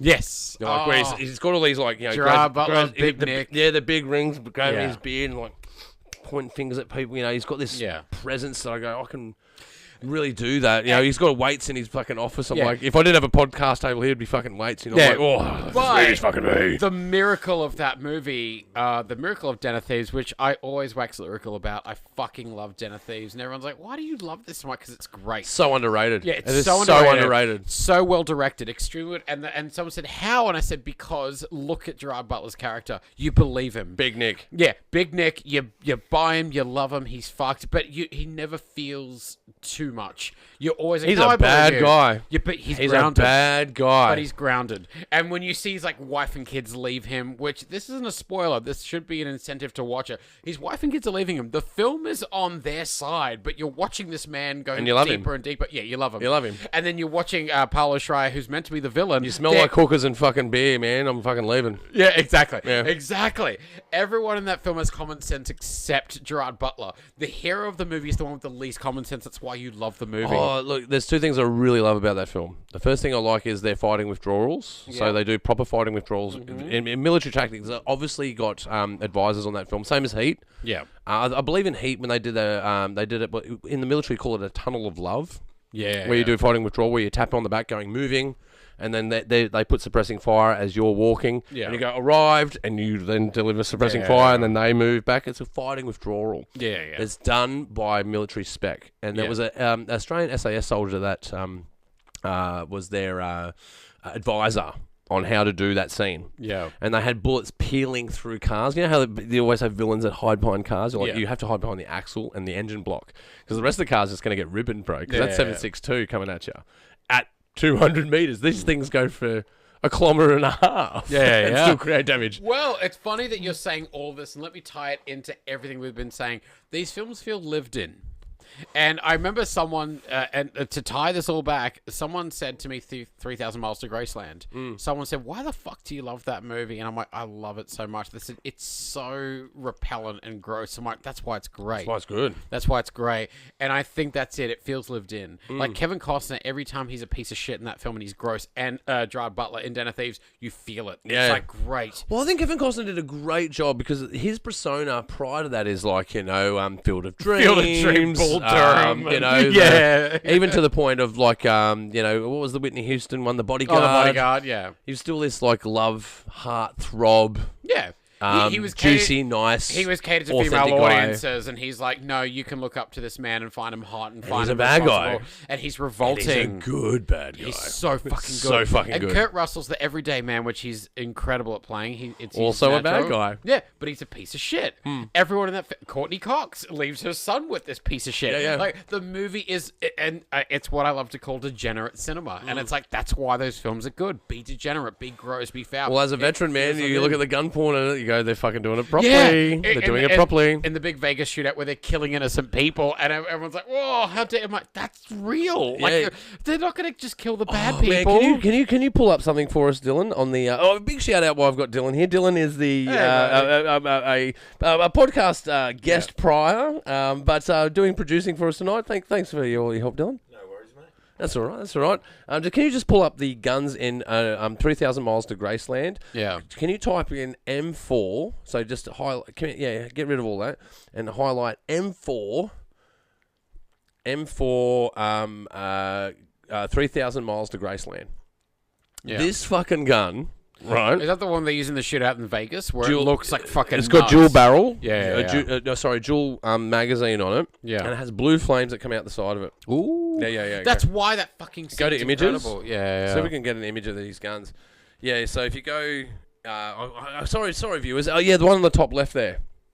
Just pull that... Yeah, the top left. That one there. Poking Woodbine. There it is there, right? So that... sorry, viewers, I can't show this. Actually, go back. Yeah, you can just click the previous window. It'll take you there. Well, that's okay. Well, you can't see here we go. Yeah, just leave it there, yeah. Yeah. But you can see that it's a carbine. See how it has a shortened barrel? Yes, yeah. So that's designed for jumping out of aircraft. So you don't hit it on the door as you jump out of the plane.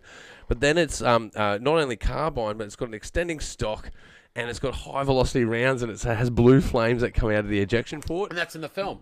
You can see that in the... And when I saw it, I'm like, what the fuck is this? This is gun porn at its best. Yeah. Unfortunately, No, but don't get me wrong. Like, I'm not professing violence in this way. Oh no. I'm professing it in the theatrical, right? But again, it makes that film feel lived in. It makes it feel. Veterans watch this film, they go, "Fuck yeah!" Because I have a love for that film, and everyone's again, like I keep saying, they're like, "Why am I?" Because it feels lived in. Everyone in that film's fucked. There's no heroes. Everyone's a piece of shit. And when they kill people, it feels 10 times worse. That's what a movie like that should do. It should not feel fun and lovely. It shouldn't be a Marvel film where people get killed and you don't see blood or anything. It's like this film, fire and movement. You feel every bullet. Like that scene where he has the showdown with the sheriff and you feel the bullet hitting his neck. I'm like, this is nuts. Yeah, that's right. Yeah, he goes, great day. Yeah. Oh, fucking and cowboy. He's got a spinning barrel. Yeah. On this pristine Smith and Wesson. Fuck yeah.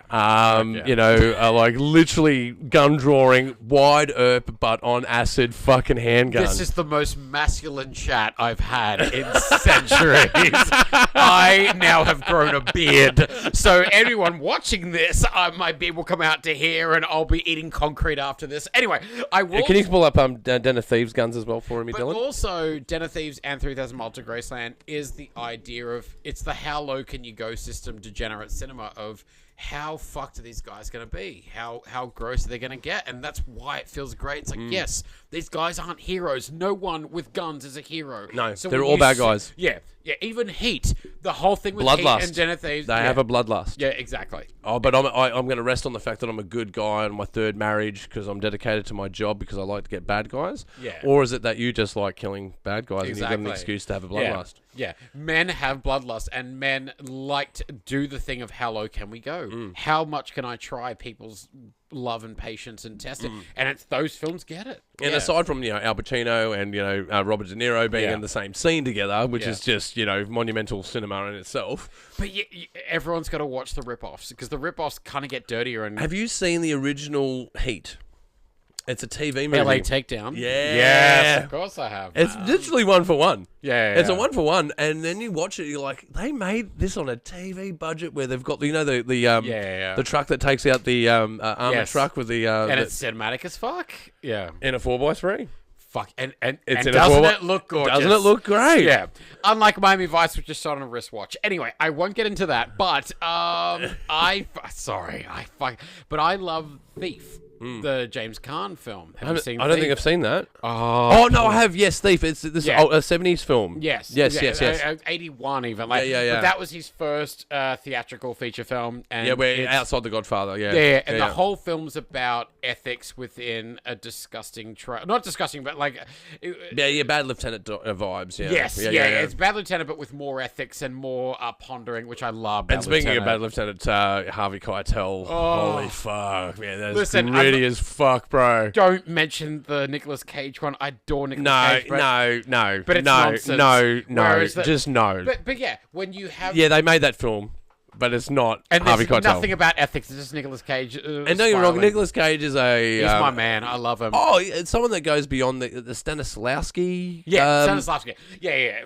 It's beyond method. It's about living experience. It's about living which experience we're talking and about performance. now with these films. Yeah. And but again, though, that's the other thing I like about Den of Thieves, right? Yeah. It's the this idea of this bad guy, this good guy that's a bad guy.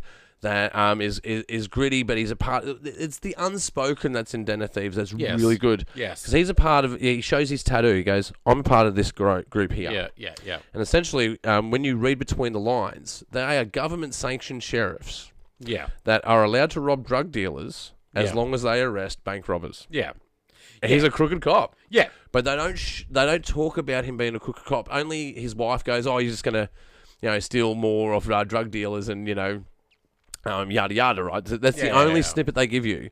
But when you put those 6 things together that are through Gerard's character, you realise that they're renegades, because I think that's what the tattoo says. They're renegades, right? Renegade sheriffs. Yeah. He obviously has a boss, and I dare say that would be a senator. Yeah. Or someone but of that's position. The whole point of that film, where your hero is a piece of shit and the villains are somewhat normal and grounded. Yeah. Even they're like, no, we have ethics. The cops have no ethics. That's why that film is incredible. Yeah. What do you think? We're just going to arrest you? Yeah, exactly. It's the Heat system. Someone said, "Oh, Den of Thieves is a knockoff Heat," and I'm like, "Oh, I think it's a love letter to Heat. I think they both complement each other beautifully." They're different films. They're different films. I think so too. I think they are bank robbery films. Yeah, but that's really it.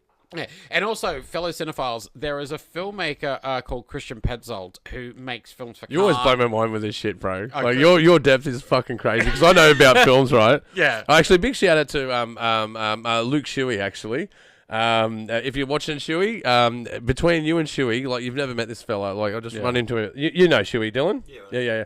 His depth of fucking films is fucking crazy, bro. I've never met anyone like he's very much like you. Just the detail of who directed what, who edited it, like it's our film school. I never went to film school. This is it. It's and this filmmaker Christian Petzold, he made a film called Phoenix. If you guys get bored, go onto Stan and watch Phoenix. It's incredible.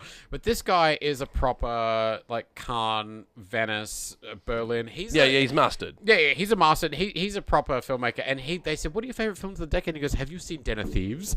And this audience is like laughing. He goes, No, fuck you. It's great. And everyone's like, "What? Why?" And they said, because when the men are in that film, they're sweating. You can feel every sweat pour.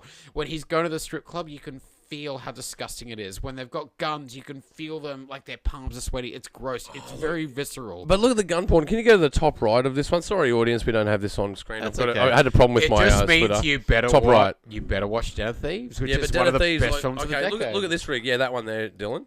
Look at this rig, right? So that's what you call a minimi. Yeah. Again, para-minimi. See how it has a shortened barrel? Mm-hmm. That's so you can jump out of planes with it. It doesn't even have a scope on it. Yeah. Why? Why is that? Because it's aim and spray. What they do in this film is what you call suppressive fire.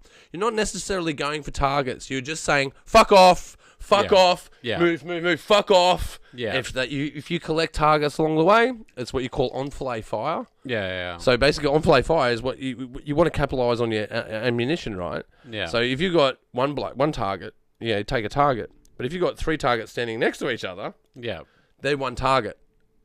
You got me? Yeah. Because because you're putting down suppressive fire. So you're now encouraged not to stand next to each other. You have to spread out. Yeah. Because if you stand next to each other, you're now announcing yourself as a better target. Because two is better than 1. So when you're firing, what you're looking for is the most capitalist target. You're not looking for the guy in the tower that's 300 meters away. Yeah. You're looking for the 3 guys that are 100 meters away that you can get in one.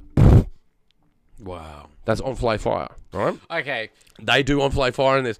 No scope, aim and spray. He literally shoots through the windshield to lay down suppressing fire while his guys are doing what they call a fighting withdrawal. Yeah. Proper coaching. Okay, well that's what you're describing, the specificity of that and how it's I'm going to call it now the let the bodies hit the floor system. Totally. Where it's that, but that's why when you watch that film you can feel that. Veterans watch that go, everything you described to me where it's like there's no fucking mercy, that's in the film. That's why it's like well, they're even veterans, right? So the bank robbers are veterans. So Yeah. you expect them to operate with military tactic. And that's exactly what they do. There are some flaws. The Gerard one, he says a comment in the film where he goes, they're wearing body armor, don't shoot center of mass. Yeah. You wouldn't issue that as an order. Oh, wow. You'd still go, well, shoot them center of mass, but just make the second one. Yeah. You understand, if you shoot someone with body armor and you shoot them with a 5.56, or if Gerard's weapon in this is a 7.62, which is very inappropriate for urban warfare because it's high civilian casualties at the back end. Sure. You actually use smaller calibers, so when it hits their target, it just remains with that target, or hopes that it remains with that target. It doesn't always work out. And you can see terrorist actions where it hasn't worked out, even in this country where they were overhanded. They fired too many rounds in that space. What they should have done is be more calculated, but they adrenaline pumped. You throw a frisbee for a dog that you've been training for years to never catch the frisbee, but today they get the frisbee. You're gonna have overhandedness, right?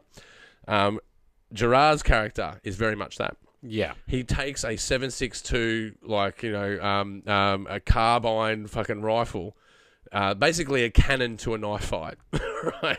Stuff.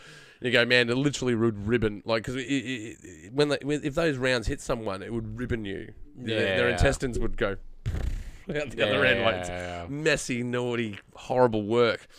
No one would take that weapon there, but it's fucking great for cinema. So that's the only flaw I have in it, is some of Gerard's moves. But he's an obnoxious cunt, so that's why it fits perfect. It's totally illegal. And that's the other reason it works. But again, corrupt cop. Corrupt cop. Yeah. I'm not going to show Everything up with he does, he's a piece of shit. He doesn't care about anyone. That's why I'm like, this is the guy that we're meant to cling on to as the hero. It's a screwdriver job, and he showed up with a hammer. Yeah, exactly. And my criticism actually leans into the reason I like the film.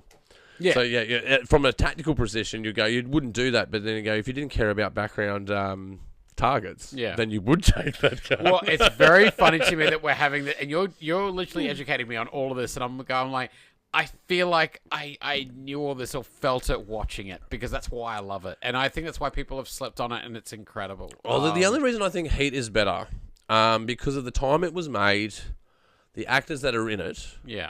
But again, though, when you start contrasting it in this context, they're different films. They're different films. I'll fight it. Like, I know Den of Thieves has a lot of similarities, but fuck that. Look at Den of Thieves. They do have the same runtime, which is 2.5 hours, which I love. But when Den of Thieves was like 100 and... Doesn't feel like it. It is a fast movie. No. I was like, oh, okay, cool. There's another hour left. No, there's 20 minutes left. What the fuck is happening? It's good. I love it. I know we've been talking about Den of Thieves a lot today, because I watched it earlier this morning. It's one of my favourite movies of the decade, and I told people, and they're like, yeah, right. I'm like, no, I'm serious. But then I did Sicario after that, right? Sicario is another one that I would pull into that space, but that was more about political tactics in non-military / military operations. Yeah. Because the whole spoiler alert, guys. The whole idea in Sicario is that he's a CIA agent that needs a domestic attachment in order for him to carry a gun on domestic property. Yeah. And they go, oh, we're just here to facilitate a bylaw. Yeah. In your fucking sinister plan to get rid of the opposition so that you can control the current... But again, that's why Sicario is incredible, because it's atmosphere and specificity. But all the weapons they use in it, top notch. It is literally the proper tools for the job. Did you see Sicario 2? Yeah. That one's a bit more flamboyant. Yeah. When I watched it, I'm like, this is very good trash. Benicio del Toro, though, is such a good... okay, this is going to be really horrible, but I'm going to say it, right? Benicio del Toro in Sicario, where he's torturing that really cool actor. He was in I don't know his name. He was in that Leonardo DiCaprio film, Wolf of Wall Street. He's Offsider, where he was getting tortured by Benicio del Toro in Sicario. Yeah. He's the crooked cop that the chick almost slept with. Yeah. Oh, John Bernthal, who was who was Punisher. Yeah. Punisher, that's it. Yeah. Oh, by the way, mad Punisher, but highly violent. I highly recommend it. When love the movies, love the comic series. Need to see the show. Field tactics of torturing. Yeah. To the T. Ah. Yeah, because he puts his finger in his ear. Yeah. He goes, please take it out, please take it out. You go, if you're going to interrogate someone on the spot where you don't have, a bottle of water to waterboard them how are you going to injure this person without Yeah, it's subtle boundary pushing. Yeah, it's making them uncomfortable, and that's why that's why I put a trigger warning in this part of the conversation, because it's so sinister. Yeah. But those field operations are... Is that me? That was me. What's going on? I don't know. It was me. Oh, wow. It was me all along. It was me all along. It was me all along. Anyway, I could have told you that. Fucking hell, he's fucked up again. No, but the field tactics in interrogation there are fucking spot on. Not that I've read that in any doctrine, but I can certainly say that's that's how you would get information pretty quickly. Okay, so you saying this and tying this in, this is me now going, I don't know any of this bullshit, and it feels like that. It feels what you do. accurate. Do you know what I mean? Like, it's what you would do. You talk to a regular audience member, it feels accurate, therefore the movie's done its job. Yeah. Well, I'll give you an example, like Quentin Tarantino in, what was that, Inglourious Bastards, right? Yes. He's got the actress that's the double agent, and he doesn't know if Diane she's... Kruger? He doesn't know... Brad Pitt doesn't know if she's full of shit, so he puts his finger in the wound. Yeah. Right? So that's a very stereotypical torture technique that you would see in a film. Sure. But what you see with Benicio del Toro is something that is very real, that would totally happen in those spaces. And it's so sinister, and you think about it, because that's off the books. Yeah. That's off the books sort of stuff. And you go, would the CIA do off the books kind of stuff like that? You go, of course they would. Of course they do. We all know this. It's not well, I do have a film recommendation. They did their research. For you. They did their research. Yes. But that's what it is. And it's playing dirty makes it feel like it feels more lived in. Oh, the other thing I liked about it was the thermal vision. What? Yeah, they do, because you have night vision, right, which is a green tinge. Sure. And so this is Inglourious Bastards. No, sorry, Sicario. Yes. So they're doing. Yeah. So they have the like some of the special ops guys, the what they call SOGs, Special Operations Group. Sure. So they're Special Operations Group kind of people, which are usually paramilitary ex-special forces now employed by a civilian agency to do naughty work. Yeah. Wet work, as they would call it. They put them in these positions, and they are highly, not just trained, highly experienced in war combat situations. Yeah. But then you put them in a police action where they need this detachment of a civilian police attachment in order to carry out military operations on home soil. You go, of course they do that. Yeah, of course. And then you look at it from this perspective of, well, even the gear that they carry, the helmets, the body armor, and the fact that they even have thermal imaging. You go, well, those thermal images have really advanced in time. So back in my day, we would look through a big box that would be this thermal imager, but this guy just had the fold down. You're like, wow, this is very what would you call it? Call of Duty sort of stuff where we have the first person, high technology. But then you go, actually, whoever did this research is like amazing. I've done some recent ones. I think. Can you look this up for me, Dylan? It was Surprise, Kill, Vanish. I did this book recently, Surprise, Kill, Vanish. Because after this, I do have a film recommendation based on everything we've said, which I'd love your opinion on as a veteran. It was. Yeah, there it is. Who was the author of that? Anna. Was it Anna someone? Annie Jacobson. Yeah, Annie Jacobson. Yeah. So I've been doing some of Annie Jacobson's books lately. I'm like, oh my god, the research that goes into everything from World War II operations to weapon systems and how the CIA came about. Sure. You go, oh my god, the accuracy in these stories are great. And you go, I don't know if she was part of it, but I go, someone that does research like that, when you look at a movie like Sicario, they have someone that's like someone like this who really gets into the nitty-gritty of how SOGs work, how clandestine operations occur, what the laws are in those spaces, and then the military drills or the combat drills that are associated with that, and the equipment that goes into that. So as veterans that watch this, like I've got a few veteran mates who would probably be listening to this, like, fuck yeah, Ross, you're fucking onto it. This guy gets it. Yeah. No, but it's like grenades that blow up in films. Grenades just don't do that. No, but you can feel it. Like, as someone who knows fuck all, nothing, I'm watching going, no, this feels real. This feels accurate. I've got a film rec for you. What's the rec? Rolling Thunder. Haven't done that one. Have you heard of or seen Rolling Thunder? Okay, Rolling Thunder. What decade? Recent? 1977. Okay. Tommy Lee Jones and another wonderful actor whose name I'm blanking on. I think I've done this film, actually, yeah. Yeah, and they're two Vietnam vets who come back from war, and something horrible happens to one of them, and their course of action is to get revenge and using their military skills to do that. I think I've seen this film, yeah. And neither of them, the two... competitor deer hunter sort of stuff, I think. Yeah, it's Deer Hunter-esque. The original ending's incredible. The one that they go with, the movie's a little bit happy ending-ish. Tarantino was inspired by this movie, so without this movie, we wouldn't have Tarantino. It's unusual that it's not an Australian film that he's not inspired by. Exactly. Exactly. He has a fondness for Razorback, which I don't understand. But Rolling Thunder is my movie rec, where written by Paul Schrader, who is the guy who wrote Taxi Driver. Taxi Driver, yeah. He's a hero. Paul Schrader's the man. I've never seen a man who gets male loneliness quite like that man. Rolling Thunder is the one. But do you know why he's a cool dude, though? Right? He's the best. Yeah. But think about the context of Taxi Driver, right? Sure. So previous to this, you've got the westerns. Yeah. Right. So they, out the tail end of John Wayne. Sure. The beginnings of Clint Eastwood. Yep. And you get to some of these films like, The Good, Bad, and the Ugly, which is off the back of, I can't remember the name of the films that were for. The Good, Bad, the Ugly. It wasn't a Fistful of... Was it Fistful of Dollars? Yeah, Fistful of Dollars for a few dollars more. For It's a few the dollars trilogy. more. It's the trilogy. And this trilogy, absolutely amazing cinema. Yeah. And where you go from extreme shots of, extreme close-ups to extreme wides, total cowboy stuff.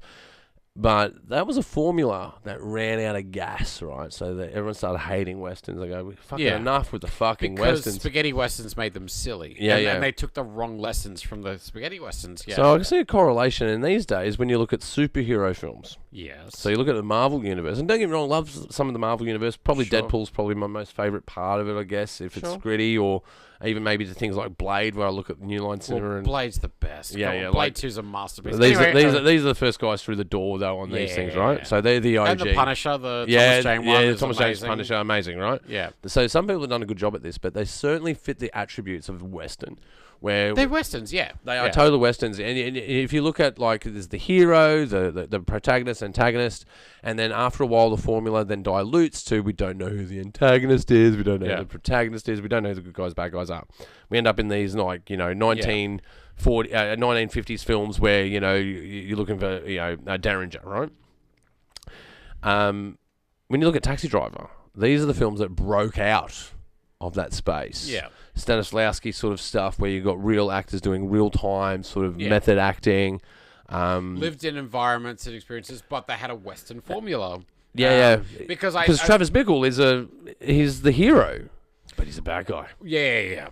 Because the movie pins him as the hero, but it's the constant thing of what makes Taxi Driver great is that, he's a guy that you wouldn't spend 10 seconds with, and he's disgusting. And it's like, what if John Wayne, the guy that you loved in those westerns, was everything bones and all a piece of shit? And that's why it's great. But I do think that's funny because I love westerns, but I know that people hate westerns, but they love it when it's reformatted in a current day setting or in a different setting. A good western. Yeah, but a lot of people are allergic to them, and I'm like, well, but the films you love are Western based, like No Country for Old Men. Most of them are. Everyone adores totally them. Western based. That's a Western. It's totally a Western. Yeah. Yeah, it is, and it has nuances that you really like No Country for Old Men. The best part about that film is the fucking ending, man. Yes. Where you've got this guy, 40-year veteran of being I think he was a sheriff or a policeman of some kind, right? Yeah. And he sees the reflection through the doorknob and goes, I think I'll just go home to my wife, actually. Yeah. I've had enough of this shit. He's the only one who got it. He's the only one who No one wins against this motherfucker, right? This guy kills people. Well, my favorite part of that is Anton Chigurh, who you think is the unstoppable force. And then when he gets This is why I like Skyfall, though. So this is why I like Skyfall. Oh, no, I'm not doing this shit. No, you're going to contrast it with me. Skyfall's fucking black and gold, Pepsi Max, No Trigger warning, people. Yeah. Sorry, we're talking about a real film. Skyfall will get to you later. But no, when you have No Country for Old Men, you've got like, oh my god, Javier Bardem in that film. He's an unstoppable force. Nothing can stop him, and he gets hit in a fucking car accident. And it's like, no one's unstoppable. No one can dodge the nihilism of this world. Again, where everyone. See, the gun porn in that's interesting because it's actually quite fanciful, but it's cool. Yeah. So a suppressor on a shotgun, awesome. Yeah. But no. I know. Everyone who watches the film goes, "This is the coolest fucking thing I've ever seen," and then everyone just forgives the last 20 minutes. I think it was the MythBusters that tested out the the cattle prod. Oh yeah, no, not the cattle prod, but the the death machine. It's a cattle prod. Cattle prod sort of thing. It doesn't really work in the fashion that using it, but the suspension of disbelief, I can let it go. I think it's still good porn. When your movie's that cool, everyone's like, "Who gives a flying fuck at a rolling donut?" Like, I love this movie, and yeah. Well, I wonder if you can go back in time and go to Josh Brolin when he was in Goonies, right, and go, "Do you know that you're going to be in No Country for Old Men?" Did you know you're going to be in Sicario? Did you know that? No. I think you could have asked him 10 years after that, and he would have said no. We're going to give you you're going to sell out, and you're going to get a truckload of money to be Thanos. Like, are you ready for this? hey, if it funds Sicarios, I'll take it. But which I think it does. Horses for horses, though. And like I say, I don't mind the Western / Marvel universe, DC universe. And all the flaws that it has, and then some have done a great job. Like, look at Heath Ledger and the Joker, man. Like, sure, filled the boots of Jack Nicholson, where we all bowed in Tim Burton's film Batman, like, which is great. And this is not. I sometimes have arguments with people about this because I research companies and how they come about. Obviously, for Made in the West, I want to see, well, what's the trajectory that I could potentially slipstream us into to get a gold rush, right? And I look at companies like Netflix and New Line Cinema. New Line Cinema, they were they ran a film festival. They were doing distribution for small time films, and then they made a movie called Freddy Krueger. A Nightmare on Elm Street. Yeah, right. So they did the house that Freddy built. Yeah, that's right. It's a good documentary, right? Like, great documentary, because it really goes into, well, if you have enough passion, you can eventually find the idea that pierces through. Yeah. And Freddy Krueger pierced through because it was in that horror genre at the time, and it fit well in the zeitgeist. But if you look at Blade, is a New Line Cinema film. Blade was the first one through the door, other than Tim Burton. This is where I get arguments with people. They go, well, actually, DC were doing darker films prior to that. I go, well, Tim Burton's kind of his own thing. But it wasn't DC. Neither was Blade. Wasn't Marvel. Do you know what I mean? Like, it wasn't under a brand. That's it was right. Its own film. There was no shared universe bullshit. Like, it really. But off the back of Blade, though, yeah, an explosion of westerns, an explosion of these western-esque hero films. Here's a question I have for you. Why is nothing that any superhero film has made, or any Marvel or DC film has made, is they can't reach the coolness of the blood rave in the first Blade film? Yeah. Well, I do like what's Blade 2 what's the name of that song? Duchamp. What is the name of that song? Remember that? Dun, dun, dun, dun, dun, dun, dun, dun. What's the Blade song? It's I can't remember. It's a French name. I know. Everyone pops up and dances when that song comes on. If you're from my generation, fucking nuts though. But when you watch the film, it's like, this is the coolest thing I've ever seen. You've got it. You've hit the zeitgeist. You win. And nothing that Marvel and DC can do can reach that and Blade 2. Blade 2 is incredible. Like, I think... It is. Even, the whole idea where they're genetically engineering, and they're bringing science into the vampire space. And it's the coolest thing you've ever seen. And I met Guillermo del Toro, and I said, man, Blade 2. And he goes, fuck you, Blade 2? And I'm like, it's amazing. Dude, it's a great sequel. And he goes, that was a job for me. And I'm like, well, you fucking aced that job. And he goes, well, what about Pan's Up? I'm like, yeah, that's good, but Blade 2. And he was so, like, half upset. Yeah. And I said to him, well, doesn't that mean that you're an incredible director, that a job didn't feel like a job, it felt like the coolest movie ever? And he goes, oh, I guess. And I'm like, come on, man. Like, it's so fucking good. Dude, I there's films that I do of sequels that people get annoyed with. You know how you do, like, I shouldn't say it's on there, but fuck it, see how we go. We've come this far. So come this far, right? What do we got? Okay, so you know how you have a Netflix account and someone goes, I've got a Stan account. I go, I'll trade you for my Stan account for your Netflix account. Which everyone does, yes. Yeah, everyone does this, right?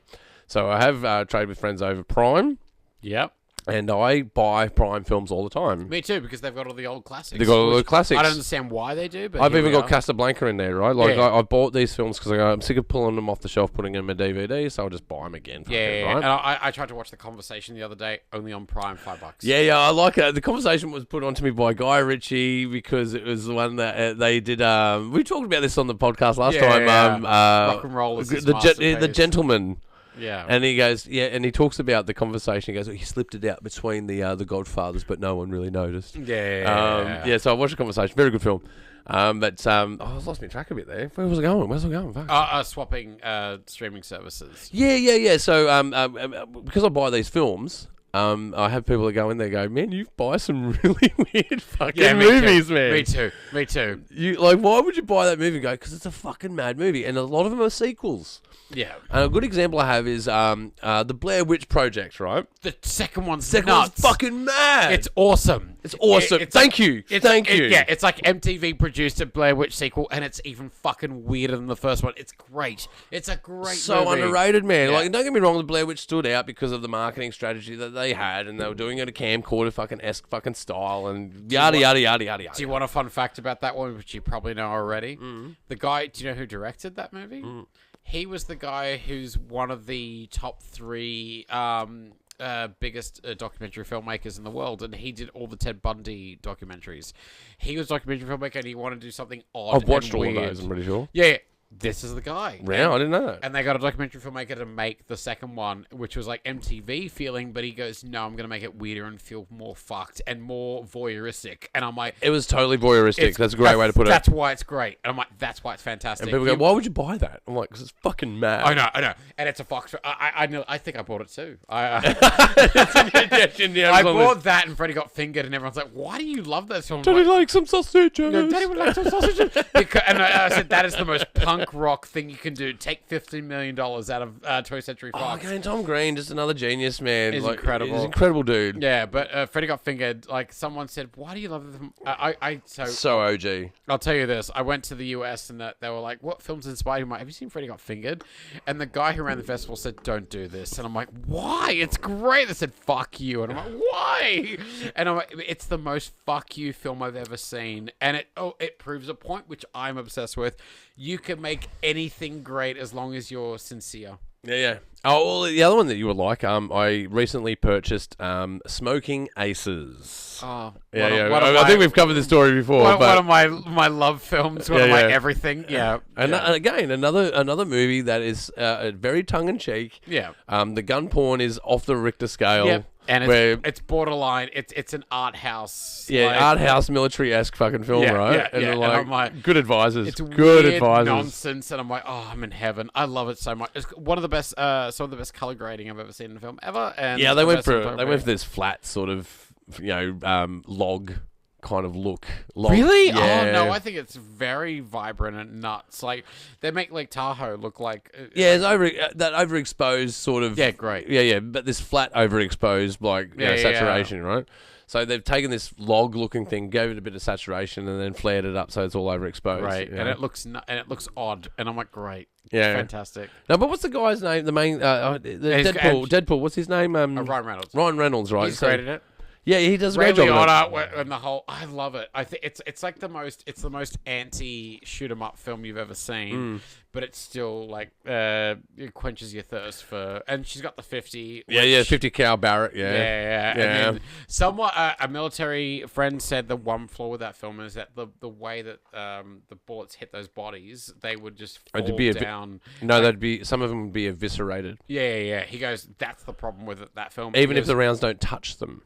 Yeah, because of the sound wave passing by them. Yeah. There's a very heavy caliber. Yeah. They're designed to go through tanks. Yeah, exactly. And he goes, that's the problem with that film. That's not realistic. That's what I'm saying. Their bodies wouldn't fly through. They would just literally fall on the ground. But that's why I take it back to 3,000 Miles of Graceland and Heat, because it isn't over the top. It is what it is. The same in Den of Thieves. It is what it is. With the aforementioned, heavy calibers here and there. Yeah. When you look at Smoking Aces, you're like, oh, well, we're in James Bond territory. Where we're now in, Batman, superhero but you sort of forgive stuff. it because the movie's great. You forgive it. Yeah. It's that one thing of the plot's very good. Yeah, and when a film is doing its job really well and you love it, you forgive a lot of shit. Like you don't give a flying fuck. You just want to be entertained and want to just invest in something. Yeah. In Den of Thieves, the fact that Gerard Butler's such a piece of shit, but you still like him. The movie's doing some hard work there, and you're like, no, I forgive you. You can do whatever you want. You can do it. I'm in. You've sold me. Yeah, totally. Yeah, I totally rate it. And Smoking Aces, yeah, of course. Yeah, of course, Smoking Aces. But they again though, I think one of the Guy Ritchie ones I really like is Revolver. I like Revolver too. A lot of people hated that film. Of course they did. They Because it's hated interesting and different and odd and... Speaks directly to the ego. Exactly. It speaks directly to the ego, and again, it was Ray Liotta that triggered me off to this. All of these scenes where it's very Smoking Aces in the sense of a camaraderie of your hired workforce, right? Yeah, borderline experimental, fucks around with tone, where it's like it's funny one minute and morbidly depressing the next. And I thought it was Joey Diaz that was the guy, but it's not Joey Diaz. It's the guy that looks exactly like Joey Diaz. Which one? In Revolver? Revolver, yeah. I haven't seen Revolver in years. Yeah, well, they've got the two main guys. One of them's a rapper, I think. Andre 3000? Yeah, and then the other gentleman. The other guy, you think is Joey Diaz, but it's not Joey Diaz. Because when I saw Revolver, bought it nearly 20 years ago, I was like, this is the one that Guy Ritchie everyone hates. Oh, no, poor Guy Ritchie. And then I watched it, I'm like, this is good. Again, it's on my Amazon listing there. Yeah. But it's unfortunate. It's unfortunate we have the same purchased film list, and it's just films that we're like, why do you buy this? But you have such a different perspective on why you like it versus why I like it. Because where we meet in the middle is generally the narratives and the performances and the textures. Yeah, it's the feeling. I think we both have a similar feeling. And the technical prowess. You're looking at the different technical aspects, and I'm looking at other technical aspects, and you're like, oh man, this is just tied together well. Yes. Research. They no holds barred. They went all out. But I think that's where our perspectives meet, where I feel that. I don't know that. I don't know that in 3,000 Miles to Graceland that they're doing the armory well. It just feels like they are. It feels great. I'm like, no, that feels lived in. It feels. But it pushes it into the 3,000 Miles of Graceland. It pushes it into theatric, right? So he's running double guns, right? Which is nonsense. It's absolute nonsense. Yeah, and it's great. And then the Elvis jacket flies up and a bullet passes through it. You're like, okay, so now we're in theatrical space. But then he even has an army issue water bottle that he's going, drinking on the helicopter, which is a standard Huey. That is from the Vietnam War, right? Yeah. So the symbolism that's in there is designed for very specific audiences, but also broad audience. Yeah, and even for me, I'm like, no, this movie's about PTSD. This movie's a PTSD film, and that's why it's exaggerated, because they've lost their minds from what they've had to do and what they've done. And no, I adore it. And I've had friends go, what the fuck? Why? And I'm like, because it's great. Because it's good. Because it's good. Nuts. And I'm like, if you're going to make a movie about PTSD fucking you up, it better be nuts. Well, I go, why would you say that your favourite war films, Ross? And I go, because they have actual war tactics in it. When you say that, I think that might be mine too. That's why it's good. Is because they have these realistic scenarios that you go, this is how you would run that operation. Because because it's not about, did it feel visceral to war? It's like, no. Well, there's that running argument about Platoon. Do you know this argument where it's like, there's no such thing? Let me just pour my El Biro. Yeah. All right. Yeah. So 15 minutes. We'll wrap it up. Yeah, please. If you're going to talk about the movie, because this is the first promotional thing, and I'm going to. Oh, you've just done an Oppenheimer. I know. Oh, there's normally me that does that. It's always the NBs that do it. I know. It always is. Because you've had 7 before. I'm just glad that it was you. Can we show this Oppenheimer here? Let's have a look at this Oppenheimer. Oh my god. That's a fucking nuclear blast if I ever saw one. You fuck. Now I know what Oppenheimer means. Look, gentlemen, it has been an absolute fantastic podcast. Thank you so much, Dylan, for working for us today, man. We really appreciate it. This is awesome. Oh, dude, I know. Look, your company is just insane, and I always learn something new. You always say to me, you go, I don't know if you know this. I'm sorry. And 9 out of 10 times, I don't fucking know it. I don't fucking know it. Thank you. Oh, yeah. Dude, you are absolutely a breath of fresh air, man. Really. Oh, thank you, dude. Well, hey, I owe you guys the world, so might as well just return it back in a podcast.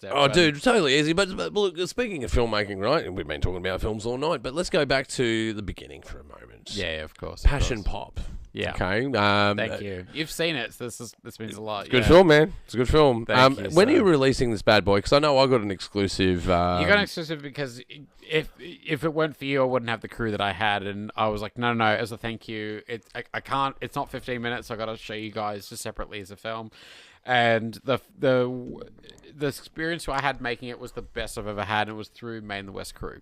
Yep. It was through meeting people at Man in the West. Like Matt Vella produced it. Matt Young was one. Big of the shout first out, MCs. big shout out, Matty C. Vella. He's my boy. I love him. He's our boy. And and then you've got Luke Walker, who Another fucking juggernaut, man. the best. Now, look, the thing with Luke Walker, and I'll say this in public. I had to say to Luke, I'd love for you to be DOP on this, but I've got Kim, who I've worked with forever. I want you guys to work together because I want you to be. Oh, you did a collab on it. It was a collab. And so it's Kim that gets the credit on director of photography, but I did say any credit I can give you beyond that, it's on you. Yeah. And he's a gun at everything, and I think I've shot so much with Luke.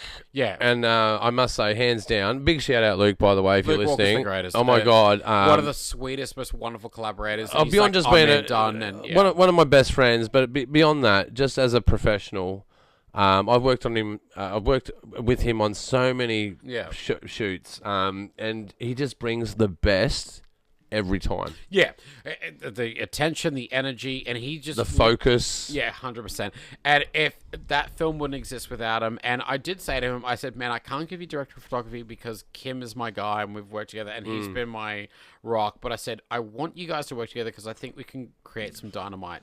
So let me give you an associate producer credit, and let me, because you are. You're like, and Kim goes, I love working with him, and Luke was like, I love working with him. He's so good to work with, man. Yeah, a joy.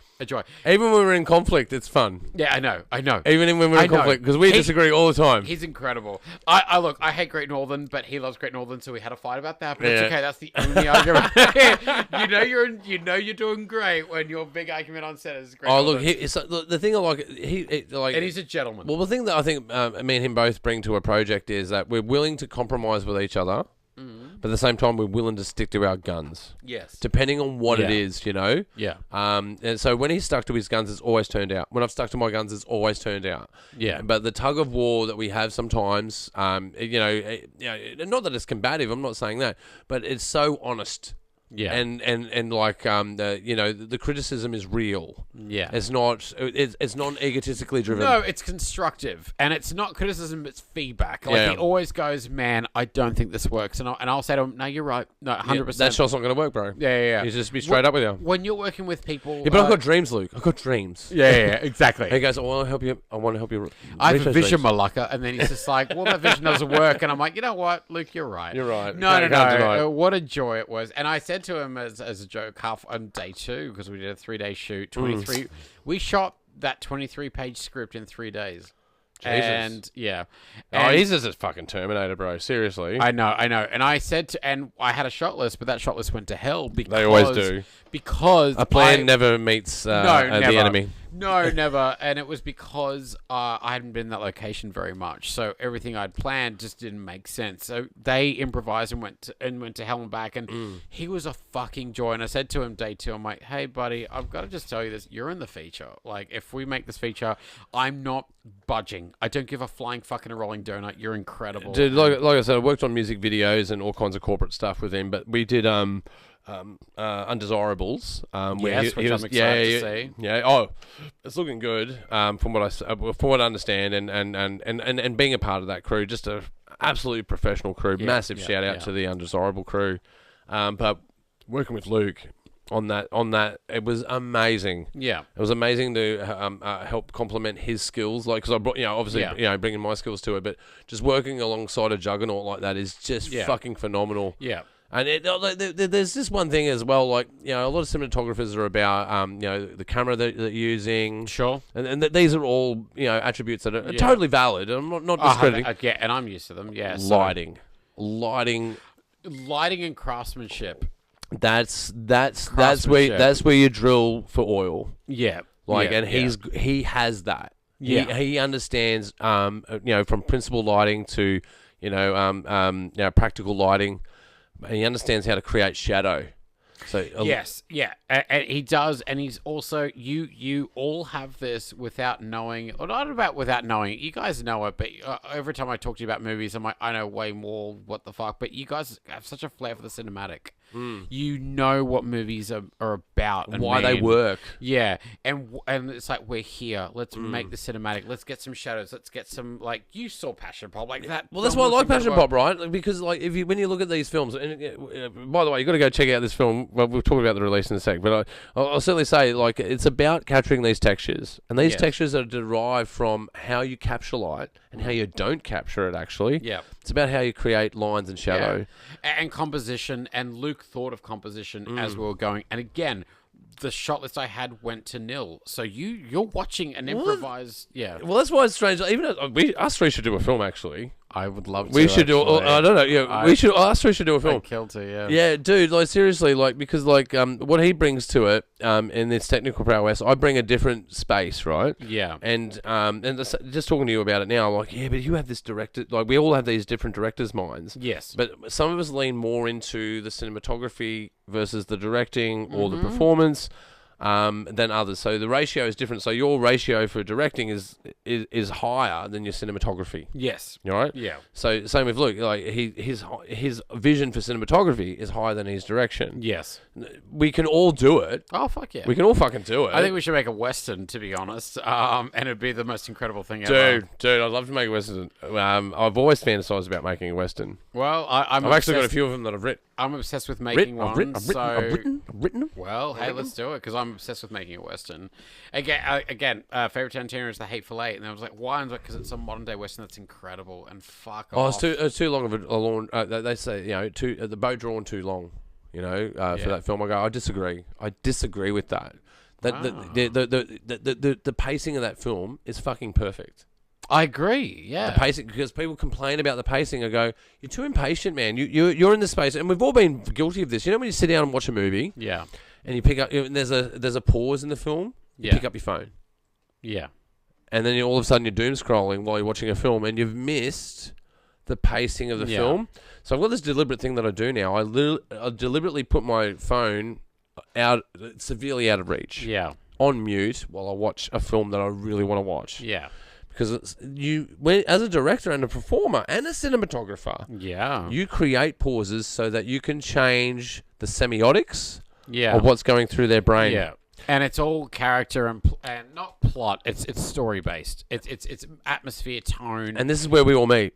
Oh fuck yeah! This is where we all meet. This is the intersection. You two are both incredibly cinematic, and you have cinematic instincts, which is like, it's rare. I'm sorry, I'll say that. Like, but we've watched so much content though, and so has he. Like, and so have you. Like, we've watched so much content, and understanding an audience is about being an audience. Yeah. And I can be multiple audience. What movie do you want to fucking see? And how do you want to feel? And I've got an obsession with mise-en scenes and set pieces. Like, you've seen Passion Pop. It's 3 scenes that are like 10 minutes long each. It's not 30 minutes long, but it's long. And I'm like, great, let's we've got the audience. Let's reward them. Let's let them sit there and be in a moment where they don't even know time, and they're just immersed. And we're giving them the world. Give them everything. The audience are there. Just give them the world, and they're smart. The idea that audiences are stupid is a stupid fantasy. It's the idea they're smart. They know. They just won't give you the time because you're not giving it back. Well, I call this the 4th emotional film, by the way. When I talk to artists, where you're at, because like I've watched your work, right? I've curated your work, I've sold your work, I right? I know your work, right? And you know my work, and you know how I operate, and everyone that you collaborate with. I call it the 4th emotional. What's that? Because I've done it as well, right? So, when you become established as a filmmaker, where you've done commercial work and you're doing work that not everyone's doing. Yeah. Right? And you have your niche market and you're filling a void. You're like, yeah, man, I'm doing it. Right? Yeah. You know that feeling, right? Oh, yeah. So you get into that space. When you make your 4th film, there's this moment where you go, I want to be the artist, purely. Yeah. I want to purely be an artist. And when I watched your film, I'm like, it's the 4th film. So the most indulgent. Because I can't. Indulgent. Yeah, it's indulgent, right? But there's nothing wrong with that because it works. No. It totally works, right? Yeah. But what I would argue as the producer, and you know what I'm already going to say, duration, right? And flow, right? But when you watch the performances in Passion Pop, they deliver. Yeah. It delivers. Yeah. And even the parts where you feel these pause moments are drawing me out, and you're conscious to go, don't pick up. I'm watching this movie. Don't pick up the phone. Yeah. So we all have this habit where we're impatient. Yes. We're impatient. Of course. So that film... Everyone's attention span's fucked. So you want to do this film that exploits this impatience in a... You all right? Thank you. Right? Yes, I watched your film, and I know you, bro. You know it, yeah. Right? I'm trying to For film emotional, right? So I guarantee your next film will be more commercial in nature. Fuck off. But it would be nuanced where you like get to flex yourself and go, not only am I an artist, I can also flex in a commercial space. Well, I'm telling you, I've been watching this content for near 15 fucking years, You're reading my fucking mind. I don't like it, but I also appreciate it. I just see it. Well, I do this thing because you're talking about nuance and seeing film, right? And this is what I'm talking about, right? What's that? Where it's like understand audiences. Yeah, if we're in a moment, stay with it, and if anyone goes it's too long, or like audiences will get impatient. There's a difference between a scene being too long and people going, oh, I think people get impatient. I'm like, no. If you're putting your heart and soul into it, and there's performances that they're breaking their back to carry it, audiences will stay. They will say Oppenheimer is like a film that everyone fucking adores, and it made $1 billion. And but it has a good balance, right? So you when you make a film, right? There's two. I'm not comparing Passport. I know. But it's the idea of like if you've got. But you're talking about trajectories, though. You're talking about trajectory, right? It's the trust. It's the trust in the trajectory. And look, there is a moment where, like, okay, so making film is a paradox. Yes. It's the same as performance on stage, whether you're a singer or a guitar player or a performance artist, whatever's live or is experienced as post-live, right? Yeah. You know what I'm talking about, right? Yes, this is a medium. There's a space where there's the paradox is where you're selfless and selfish. Yeah. Selfless means that you are totally catering to your audience. You're leaning into the producer hat. Sure. You're making The Godfather 3 because Godfather 1 and 2 worked really well. Yeah. And we just wish that we were making Taxi Driver. Yeah. Right? Right? Yeah. Because when you look at Taxi Driver, right, it's more about being selfish. Yes. Right? But that selfishness transcribes to being selfless. But that's the cart before the fucking horse. Yeah. And when I watch your fucking film, and I fucking mean this, and as a term of endearment, motherfucker. Yeah. Let's see where this is going. Yeah. I'm waiting for the punchline. Yeah. You are more selfish in this film. Yes. This is self-indulgent. I know. And then that market, there's going to be ones that, like, you know, when I put my like full producer hat on and go, can't market your film because it's outside this boundary, that it means I have to market it in a further niche beyond niche. Yeah. But with that said, ahead of its time. Thank you. Right?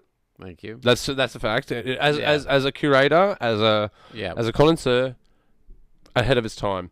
However, ahead of its time, everyone hates it. They hate it when it comes out. Well, it's what am I? Well, because it's a selfish film. It's an artist selfish film. Yeah. Because if you were selfless, you would then be placating to a wider market. But what you've done is go, no, I want to make this fucking movie, and this movie is about something I want to say.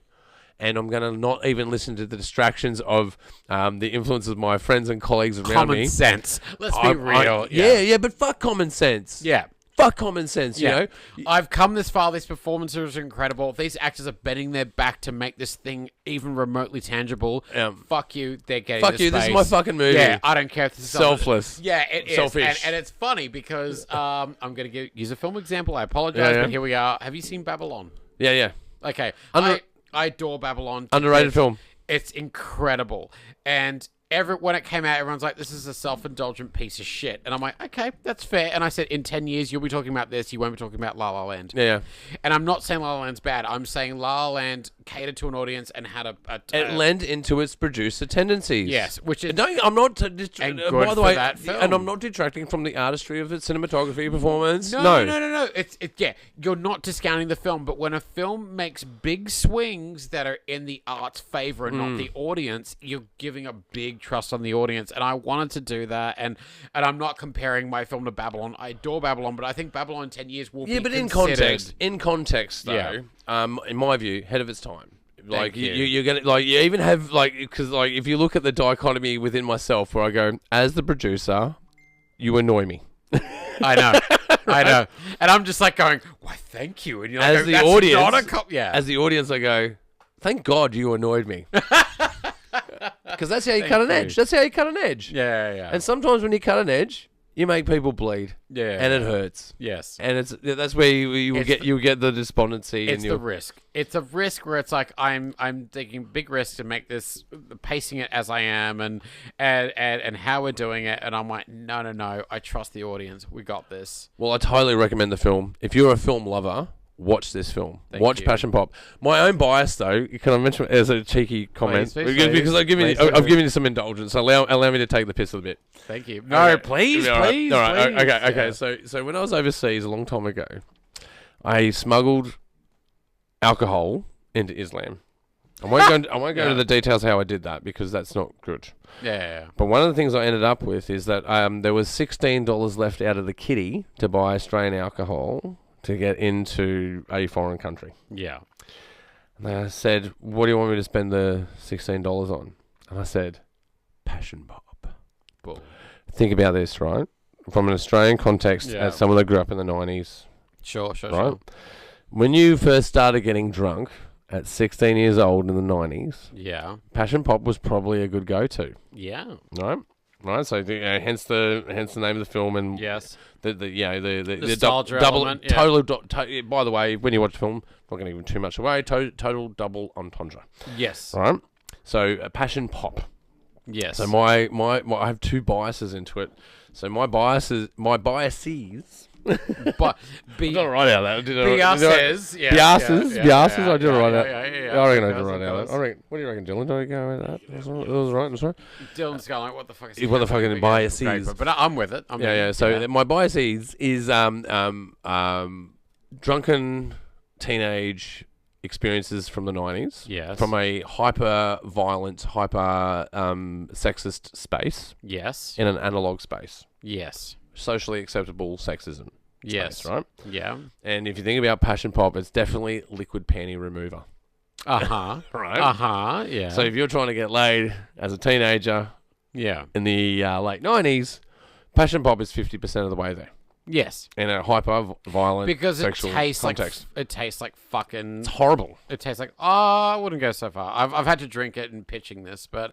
No, it's fun. Like Come on, you're giving it too much credence. It's bad. The first glass is bad. It tastes easy and it tastes like pop. Like, it tastes like... It is easy. We'll give it that. Yeah. And I think that's why anyone goes fluid. Like, everyone goes, like, chill and fun and fuck yeah and... Well, there I am in Islam... Yeah. On New Year's Eve. Cigar hanging out of my mouth. What country are you in, man? I won't mention the country, but I will say that I was on special operations as a veteran. Let's go that far, okay? I've searched the perimeter and I found some. Yeah. So I was in a landlocked country overseas with alcohol where you're not supposed to have alcohol. Jesus. And someone comes up to me and goes, how in the fuck did you get Passion Pop? Yeah. Now I go, well, not what you know is who you know. Right? Yeah, which is a throwaway comment. Yes. So my biases is that biases. Is that the plural? I don't even know. It biases. Biases. Yeah. My bias in this is that I look for the party in Passion Pop because my experience of Passion Pop is party. Yeah. That's all I'm going to say about the film. Go and watch it. Well, that's great because the feature is the party. Yeah. So but like when the structure of the film, if you think about that, like you got to go and see it, kids. Go and see this film. The feature's coming out. Personally, I like it. We're making the feature. Yeah. We're making the feature. Am I going to get a spot in this feature or what? Yeah, I'm going to get a spot. I've got profile. Baby. You've got a role. I've got profile. And I'm not joking. I'm kind of a big deal. I don't know if I've told you. Do you know, kids, do you know the film Anchorman? Well, it's a documentary. It's about Roscoe on a Tuesday. Anyway. I'm the yin and yang of get fucked up. Get fucked up. No. So you're going to be producing the feature, directing the feature. Yeah. But when are you releasing Passion Pop as a short? Okay, so I'm hoping to get into some festivals, and I'm using that as leverage to get funding for the rest of the film, which is the feature, and hopefully in the next 6 months. Okay. Well, let me. If I talk to, I probably shouldn't do this on air, but I'll do it anyway. Yeah, If I talk to my crew about doing a marathon release, would you be down for that? If I do a late entry? Of course. Okay, yeah, because like I was saying, I want to expand these films in, because like my biases don't mean shit. Yeah. Like, think about it. They don't mean shit. Which I kind of know. I'm not fucking hate producers. Let's face it. Yeah, me too. I do it awful. So when I have I'm Matt good at Vella, when I have Matt Vella and like you guys around, it's like, oh no, you're people. And Rather you guys be like movies. be a performer, director, a cinematographer than a producer. I know. And most of us that do producing, we all, that's why we're good at it. That's why we trust you. You're a creative. Yeah, you and Misty are creatives. Yeah. Don't get me wrong. We need to market shit. We need to make some money. Of course. We artists need to make money. Let's just be. That's what I was saying to you earlier. Like, happy to work for free, but I've got to be invested into it. And if I'm not working for free, why am I working for you? Yeah, it's generally going to be money incentive. So that's the thing when you make a film as well, where it's like your crew and your cast, if they don't see the movie, what are you doing? You're doing something wrong. Fuck you. Like, get them in. Like Passion Pop, it was a thing where I was like, I never have a monitor on set because I'm used to shooting on film, and I'm not trying to be snobby. I'm like, no, we just got to keep rolling, and a monitor shows everyone what you're doing, and then you can have someone rogue and go, nah, fuck this, and just be a cunt. And then I've had it, and I've had horrible like crew members. And then with Passion Pop, when we had the monitor, everyone's like, oh, I get it now. Oh, I get it. Oh, okay. Yeah, it's out of its time. It really is. And I was like, oh shit, okay, I'm sorry. And then they're like, no, thank you for the monitor. And everyone hovered around that monitor, and we're watching it like a movie live, and it was wonderful. Well, look, let me see if I can get you a bit of airtime on Made in the West a little bit. But other than that, where can we see this film? In a few months' time, I'm just going to do some festival runs, and I'm going to try and promote the feature to get that funded, and 6 to 12 months, I'm hoping to have it out there in the world, and I'd love your comments, love your feedback, because it's going to turn to a feature, and I want that. And my thing with the feature is it's going to fucking happen. And I went to the crew and the cast and said, guys, if I have to get a loan tomorrow with Combank, I don't give a flying fucking rolling donut. I'm going to make this film. Yeah. It's in my brain, and it hasn't been made yet. And I think we all deserve a film that's even remotely original, even if it's indulgent, and it's a good thing. It's a good thing. That's what I'm saying to you. That's what I mean. It's like, we try to tell, like, as a producer, I try to tell people, put it in the bandwidth. And do you know what that does? It restricts it restricts the cauldron of ideas. Yeah. And don't get me wrong, there's nothing wrong being formulaic in certain spaces. No, if you can do it well, and that's the thing with great directing. But that shouldn't restrict you to making film. No, and I do think there's a thing that even Tarantino on his new podcast, the Video Archives thing, they talk about what means good directing, and it's all subjective. The answer is... It is all subjective. And to me, the answer is what... Great directing to me is being told a story that makes you forget you've been told that story a million times before. Yeah. That's my answer. Yeah. It's like, you can watch the most formulaic film on the planet, but if it makes you forget that you've seen that story before, that's great directing. Yeah. That's it. And I'm trying to do that. And you're definitely on the pathway of doing this. Oh, thank you. You really are. And like I say, like I don't. And folks out there, when I talk about being selfless and selfish, I don't mean there's negative and positive things. No, not at all. And these are elements that contribute to storytelling. Yeah. And you can lean into one of those or the other, or a balance of the both. Yeah. But you get certain points in your career where you go, and this is why I'm like, I know I'm bringing formulaic ideas to a non-formulaic space. What I'm saying is the fourth emotional. But yeah, but that's great. But also, and we all make the flop. You know, usually your third or fourth is the flop, right? Yeah, but the flops have a longer lasting power. They're the ones that time is the judge on, and I love that. But it's the same with comedians, right? You're going to go out there and like kill every time that you talk to people. You're going to be funny every time you speak. Like, you're going to find places where you haven't won. No. But you learn something. Well, put it this way. Dane Cook was killing when he was up there in 2007, 2008, and now his jokes don't have any resemblance. No one talks about them. Bill Hicks, when he told a joke, it bombed. Still resonates. And yeah, George still Carlin, resonates. Do you know what? Still resonates. And I don't mean to throw Dane Cook under the bus, but it's like, it's not about time is the only critic that matters. There's some films there's some comic films that he's done that I didn't mind, that are okay. Some of the rom-coms that he did weren't too bad. I'm not saying they were dog shit. It's not the best in the world, but they're okay. But when you contrast his stand-up versus Carlin and Hicks, the point is Chappelle, like these are cannons they're versus titans, and it's more the point of like time is your only critic that matters. Yeah. And I'm not saying that against film criticism. Film criticism we need badly, to be honest. We need more critics. That's the thing. Yeah, real critics, though, not financially incentivized. No, and you should never rubbish any film. It's more about looking introspectively and trying to do the subjective and the objective. And anyway, all that shit. But the point is that if you take a big swing, that big swing will be looked at later. Like Babylon. I think Babylon's incredible, and it bombed, and everyone hates it. They hated it. People hate it. I don't get it. I saw it. I'm like, this is incredible. What a film. Yeah, there's so many films I watched that people go, I fucking hate it. I'm like, Blair Witch 2, which we were talking about. People now love it. They're like, no. The one that really spun me out was Birdman. Okay. Right? So the ones that I noticed when I took opinion on Birdman, because there's things that I liked about, things that I didn't, and it was kind of in the okay spectrum for me. It wasn't the worst film I've ever seen. It wasn't the best film I've ever seen. Yeah. But when I looked at it from the perspective of audience, this is what I found peculiar. Yeah. Baby boomers fucking hated it. Really? Young people go, this is edgy, cutting edge. Because that movie's a little bit fuck you to young audiences. That's why I find that interesting. I find that interesting because the idea that he can spin things in the air, but he got locked in the door, right? So it's obviously an illusion, but then they cross the line because then the daughter sees him flying, right? So we've broken these physics spaces.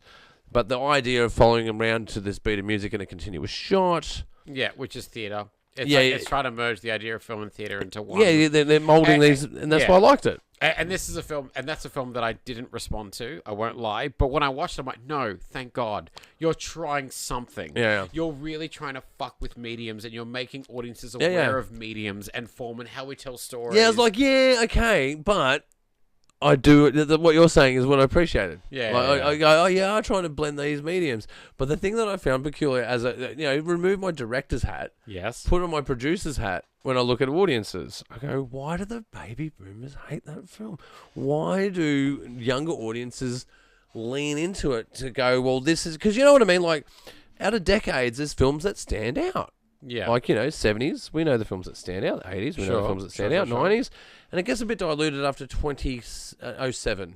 So Sure. I agree. And this is easily agreeable. Like, if I said to you fashion in the 60s, bell bottoms, flowers, blouses, Yeah. And if I said to you 70s, you're thinking disco, leather, just talking about fashion. Yeah. And you get to 80s, you're talking about Pascal's, big hair. Sure. 90s, you're talking about printed T-shirts, dark jeans that aren't bell bottoms. Once you start getting past 2007, it's actually an amalgamation of the previous eras, right? Yes. So Birdman, the reason I liked it is because it actually stood outside of the trajectory of what we, air quotations, dictate what a decade is. Yeah. It's actually yardstick in nature. Yeah, and the whole point of the movie was that it was about a inspired artist putting on a play that no one gives a flying fuck about, that they care about. Unless he killed himself. Yes. Yeah, it's all of the idea of that. Now that we have everything at our fingertips, how do you just And his daughter shows him social media of him getting lost outside the theater. Yeah, it has nothing to do with the show, and she goes, "This is power." Yeah, and I go, "Isn't that interesting?" So when you extrapolate out of that as a marketer, I go, so the reason that young audiences like this is because it has ties to social media with original cinema, with the molding of theater. That is blended with a music track.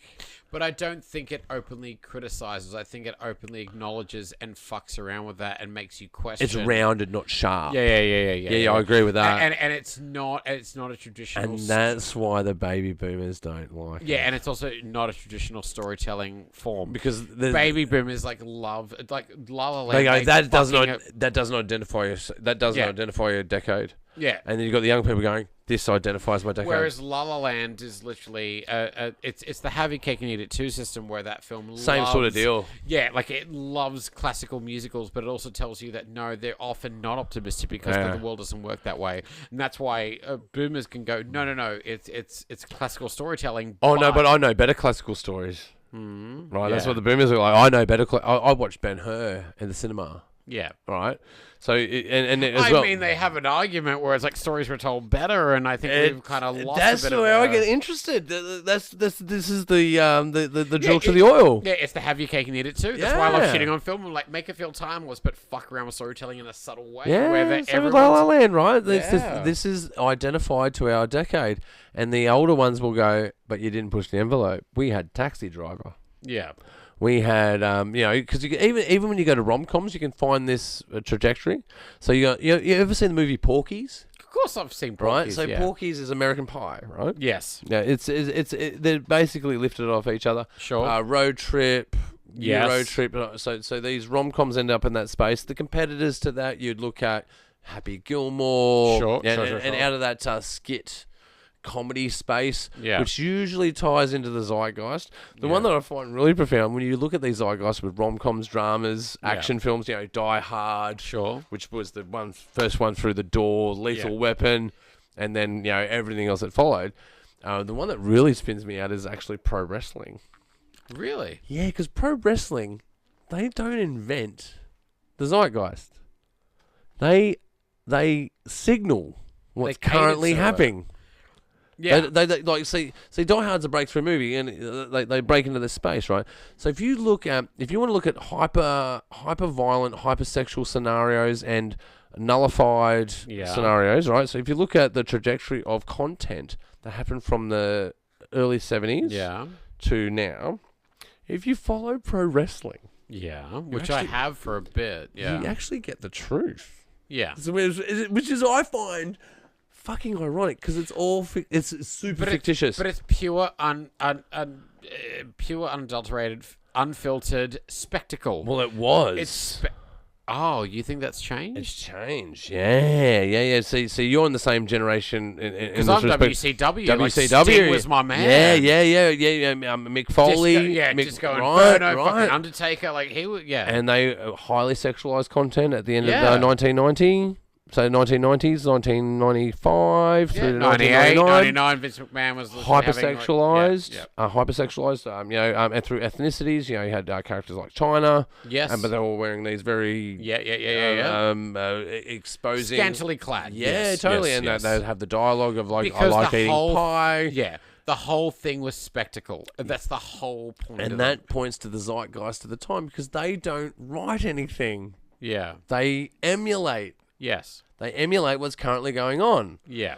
If you look at films like Fight Club, 1999, hypersexualized, hypermasculine, and then you contrast with films like that now. Like, if you go to the 80s, you get stuff like, Back to the Future, Ghostbusters. These films you can't clearly make today. No. And then you even end up these comedies that you go on the other spectrum from, Happy Gilmore to the Porkies to Tropic Thunder. Yes, great. Anchorman. Yes. Can't make those movies. Step Brothers. What's the underlying theme with all those movies? Well, here's the thing. That's when you follow pro wrestling, you realise what's happening politically. Yeah. And I find it really profound because, like, if you look at films if you look at Fight Club, for instance, it's shot in a fluorescent lighting, which is taboo in cinematography. Yeah. You never shoot with fluorescent lighting; it all looks green. It looks fucking incredible, and I wish David Fincher would film again. Highly sexualized from masculinity for how bodies are supposed to look. They even mention it in the film, like this is what a man is supposed to be. This is the alter ego of who you are supposed to be. It's a satire. Like, it's a satire. That's right. Yeah. And that's what wrestling is. Yeah. No. It's both calling your audiences fools, but also feeding them what they want. And that's why it was great. And if you look at it now, it's a G rating. Yeah. It's totally There's narrowed. No spectacle. There's no spectacle. No. And also, I do love the irony that 1999 was considered the best year for film, but the three big films of that year, which was The Matrix, American Beauty, and Fight Club, all say audiences are fucking stupid. But we're going to put that in a package that you can digest and feel, so you can agree with us. This is the that's what wrestling is. Yeah, that's what it is. What wrestling they cater. They literally are the producer's hat. Yeah. That's what I find profound. Well, 'cause we were talking about this before, like director versus this ebb and flow between the Matrix storytellers. literally says you're all clowns. But there's a way. There's a way. And I think wrestling is about that thing of like, this is trash. We know this is trash. Let us lean into it. Let's just let's what it is, but just be honest about it. Yeah, but now we're trying to class it up, right? And I find if you look at the dichotomy between wrestling and filmmaking today, they are married. We can't make Tropic Thunder. No. We can't. Well, I disagree. And what I say... I know what you're saying. But this is what I say for Western Sydney, right? You're talking about feature filmmaking. Yeah. Why are we making these rom-coms that no one wants to make, but everyone wants? We can. Because there's a void there. We can. There's a void there. Comedies don't exist anymore because they don't fit in with superhero films. That bravery is not going to come out of the top 5. It's going to come out of the independent space. Yeah. We're in the independent space. And I do think, it's funny, in tying all of this, Barbenheimer, which everyone's like, no, but it proved a point. Barbenheimer proved the greatest point. People just want good movies. Yeah, I want... and let's not remember what movies are. Yeah. It's escapism. Barbie is a rom-com. Speaking of Oppenheimer, look at that Oppenheimer. Oh, you got a shot of that there? Look at that Oppenheimer. That's incredible. Personally, I love froth. No. But Barbie is a rom-com. It's a rom-com. Yeah, totally. And people fucking adore it. And I loved it. And I'm like, thank Christ. I'm in a theater with people and we're laughing. Christ. Yeah, very yardstick film. And that's another one of those films that you go, well, that's part of the decade. Yeah. And it's very hard to do that now. Yeah. So more power to you, Chris, because I will say this, the film that you've made is ahead of its time. It's actually a statement to the space. And it takes bravery to do that. And it takes pause. Put down your phone and go and watch this fucking movie. Yeah. It's the thing of like, if you give me the time, if you sit through an 18-minute movie, which is odd and called fucking Passion Pop, I want to reward you. Yeah. I promise you, like, we'll get there. And audiences will do that. Audiences, I think they're better than that. If you've seen Oppenheimer, people racing to that dressed in fucking black to go watch that with Barbie's a double bill. Audiences will give you the time and the love. Just give it to them back. Give them a good movie. Give them, like, Give them what they want. And this is where we get to the Coliseum space, man. Yeah. And we, Kill Bill's a great example of this. Like, because I've done a lot of research into this about censorship, classification. Yeah, me too. Well, unfortunately, Yeah, we know. We've talked about this a lot. And, in bygone times, there's a difference between censorship and classification. See, classification is about alerting parents to content. Yes. Bottom line. Yeah. It's a consumer advice. Yes, of course. Censorship is going, we need to remove this content in order to change the context. Yeah. To make it viable for an audience. Stories. It's removing context. It's removing everything. It's removing authenticity. Yeah. And that's what that does. And I'm really against censorship in this way. I agree. I'm totally for classification. Like, I wouldn't want a young person to see some of the films that we put out. That's why Mainland West is an over 18 event. Agreed. Yeah. Regardless of the content we get. Because we don't know what we're going to receive. So you go, well, over 18, you're an adult. I think we've done 3 sign-offs before where we've had child actors in films where they wanted to see it. And we've demanded, we want that in writing, actually. Yeah. Because we are that conscious of classification. Yeah. But censorship, I totally disagree with it. Like, no. Yeah. And I've watched this through certain films, like Kill Bill. If you watch Kill Bill in the cinema in Japan, there's no blinking going black and white. Really? It is colour the entire way through that film. Yeah. Because a Japanese audience will go, oh, we're good. Yeah. We're good with the decapitation and the arterial And it's funny that if you showed anyone that film, if you change it to colour, it doesn't change If you change it black and white, people go, ugh. And it's funny that the most disturbing part of that film is her being raped in the bed and like her waking up and realizing that it's not about the crazy 88 scene being in color or black and white. And isn't that unusual? That is the flaw of censorship. This is where censorship becomes bizarre. It proves that it's untainable and it's bullshit. Classification. I would argue that any scene that you would see where there's, even adult themes as pedophilia in that space, or ideas of rape, or ideas of murder, decapitation, dismemberment, these parts where you go, oh, maybe a little 9-year-old Johnny doesn't need to see those things. No, but it's true. That's consumer advice. But it's up to the discretion of adults. It's not removing shit so adults can't see an artwork in its entirety. So Western audiences have to have that scene in black and white just to look after your sensibilities because we're looking after... Bullshit. I find that bullshit. That's why censorship doesn't work. Doesn't work. Classification does, where it's like, this is what you're in for. Get ready. If you go into this, you've made the decision. Yeah, and this is where free speech actually truly exists. Yeah. You can go in like one of the best examples I ever had was when I got married. I got married at the Norman Lindsay Art Gallery. Sure. Which is great. No, it was good for me because I got a bit of conservative family, a lot of nude statues everywhere. So all the background photos always have nudity of some Very kind. good. That's good. I was like, for me, it was the residual effect. Sorry, sorry, folks. There was a part of me where I was like, well, I actually want to do a bit more research into Norman Lindsay. Yeah, and he did a painting that was Venus. You know, you had the Venus de Milo, but you have the goddess of Venus, the god of love. Yeah. He put her on the cross and crucified her. Fuck yeah. In the most graphic 2D image that you've ever seen in your life. Yeah. He didn't crucify Jesus. He did a total charcoal depiction of Venus being crucified. Yeah. And he called it the death of love. Yeah. And you go, and the Sydney Art Gallery refused to show this image. And every artist banded together and said, if you deny the public to see this painting, we withdraw our art. Good. So think about the context of that. So Yeah. everyone in Australia at a conservative point in the, I think it was 1920s. Yeah, wow. This is like, Wow. 1920s where they go, do you know what? Fuck you. Yeah. Obviously you don't want this in your art gallery because of the connotations of the evils of religion. And I'm not saying religion is evil. Yeah. But it certainly has had a poor track record. Yes. And the performance have been good all the time. Yeah, of course. That's an easy argument to have. Yeah. But it was powers in the government that were clerical in nature that were trying to suppress that one image. Yeah.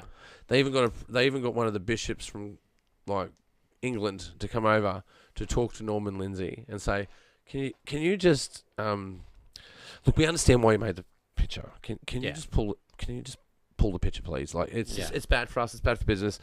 It's not sending out a good message. Can you just pull it? These other artists are going to pull out all the art gallery.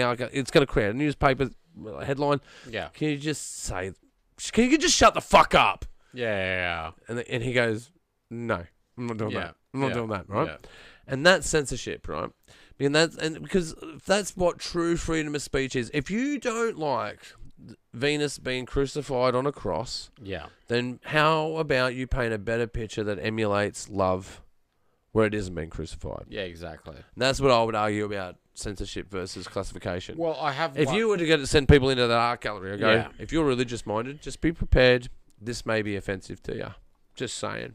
I have one for you. But you owe me $16 though. Yeah, before exactly. You go in. Exactly. Okay? I have one comparison for you, which is a recent one with what you just said, and I agree.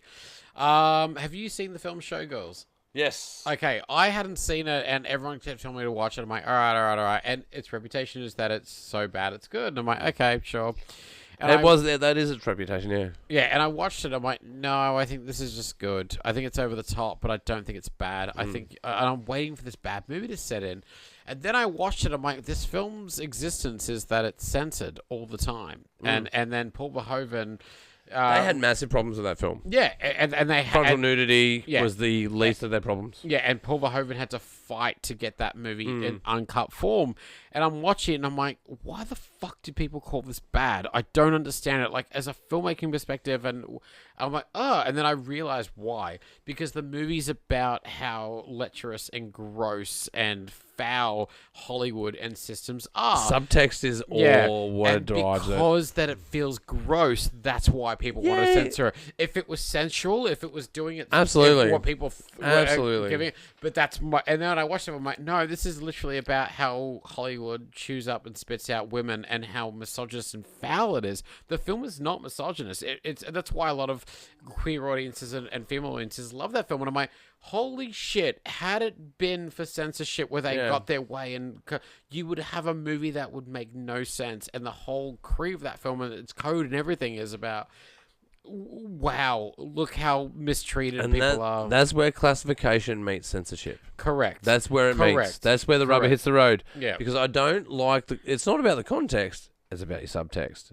Yeah. I don't like Venus de Milo, Venus, the god of love, being on the cross, because it may be interpreted incorrectly. Yeah.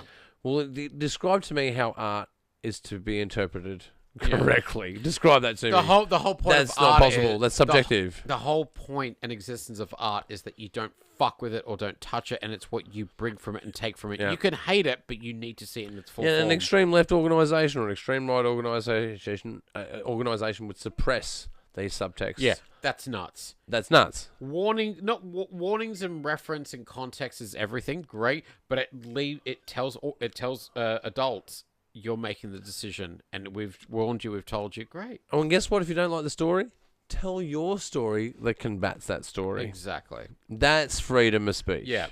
That's how you do it. You don't touch or fuck with art. That's the easy one. And when I watch Showgirls and I realize I'm like, no, this is a great film. What the fuck is going on? I realize, no, because it's foul and gross and it's not sexy and it's not sensual. It proves the point that censorship is nonsense. It's nonsense. And this is why I really like Made in the West. Oh, yeah. I know to do a callback to Made in the West. And I would say... No, but it's true. It's a democratic process. It feels unfiltered and it feels... It's a democratic process. It feels lived in. And when it feels lived in, it means it didn't have censorship with it. Nothing was cut. It's that, and it's wonderful. And say what you like. Just make sure it's technically proficient and it's entertaining enough to get on that screen, because you can say anything you want. 1,000%. And that's what Made in the West promotes, which I love. If you come to Made in the West and you see a film you don't like, go and make a film in contrast to it. Yeah. Argue with us. Yeah. And those filmmakers are there. They'll Debate have a chat us. with you, and it's always been wonderful every time. Constructively debate with us. Constructively oppose us. Constructively oppose each other. But all you've got to do is put out content that is rewatchable, that has an impact, whether you're either making people laugh, making people cry, making people think about their political position, maybe a documentary that thinks about your commercial purchases in the future. Yeah. Whatever it is, combat us. But be a part of it. That's what art and film is. Anyway, Anyway, there we go. We're gonna wrap it up. I think we do. I think Passion Pop. Where can we go? Where can we find you online, Chris? Follow me on socials, Chris Elena, and I'll keep you guys in the loop on where it's screening. But I'm hoping to make it into a feature, and hopefully in 6 to 12 months have it online, and have it screen in some way, form or fashion. And I hope you guys love it if you do. And I'm stoked I'll get a part in this movie. If it gets on, you've heard it here online. I've got him on contract saying I'll get a cameo. But you are no, not a cameo. You have a small role. Like, fuck that. Oh shit, you're gonna make me work hard. Yeah. Fuck. You're in fucking trouble. Like, I hate it when I bite off. I hope you're researching characters. You're fucked. I've bit off more than I can chew again, haven't I? Yeah, I have. But Chris, it's been an absolute pleasure having you on the show. Thank you, sir. Always a pleasure to talk to you. Wonderful fucking joy, and thank you. And I can't wait to be at the festival next week. And thank you for having me on. And this is the best. Oh, it's going to be killer. It's going to be great. But hey, you've been watching the Pagey Train. That's right, the Pagey Train. You can find us on basically anywhere you can find podcasts. Basically, if you're watching us online, watching the visual, you can do us on YouTube. And while you're there, don't forget to subscribe. Or you can check us out on Spotify, and you can see us visually there, or just listen to us. But if you're just an avid listener, you can find us on iHeartRadio. Basically anywhere you can find podcasts. You've been watching the Pagey Train, and I'll see you next time. Holy shit, bro. We're done. That was fucking sick. That was a mad show. That was a mad show. Dylan, you did great. This is why we needed the fucking fuck-ups.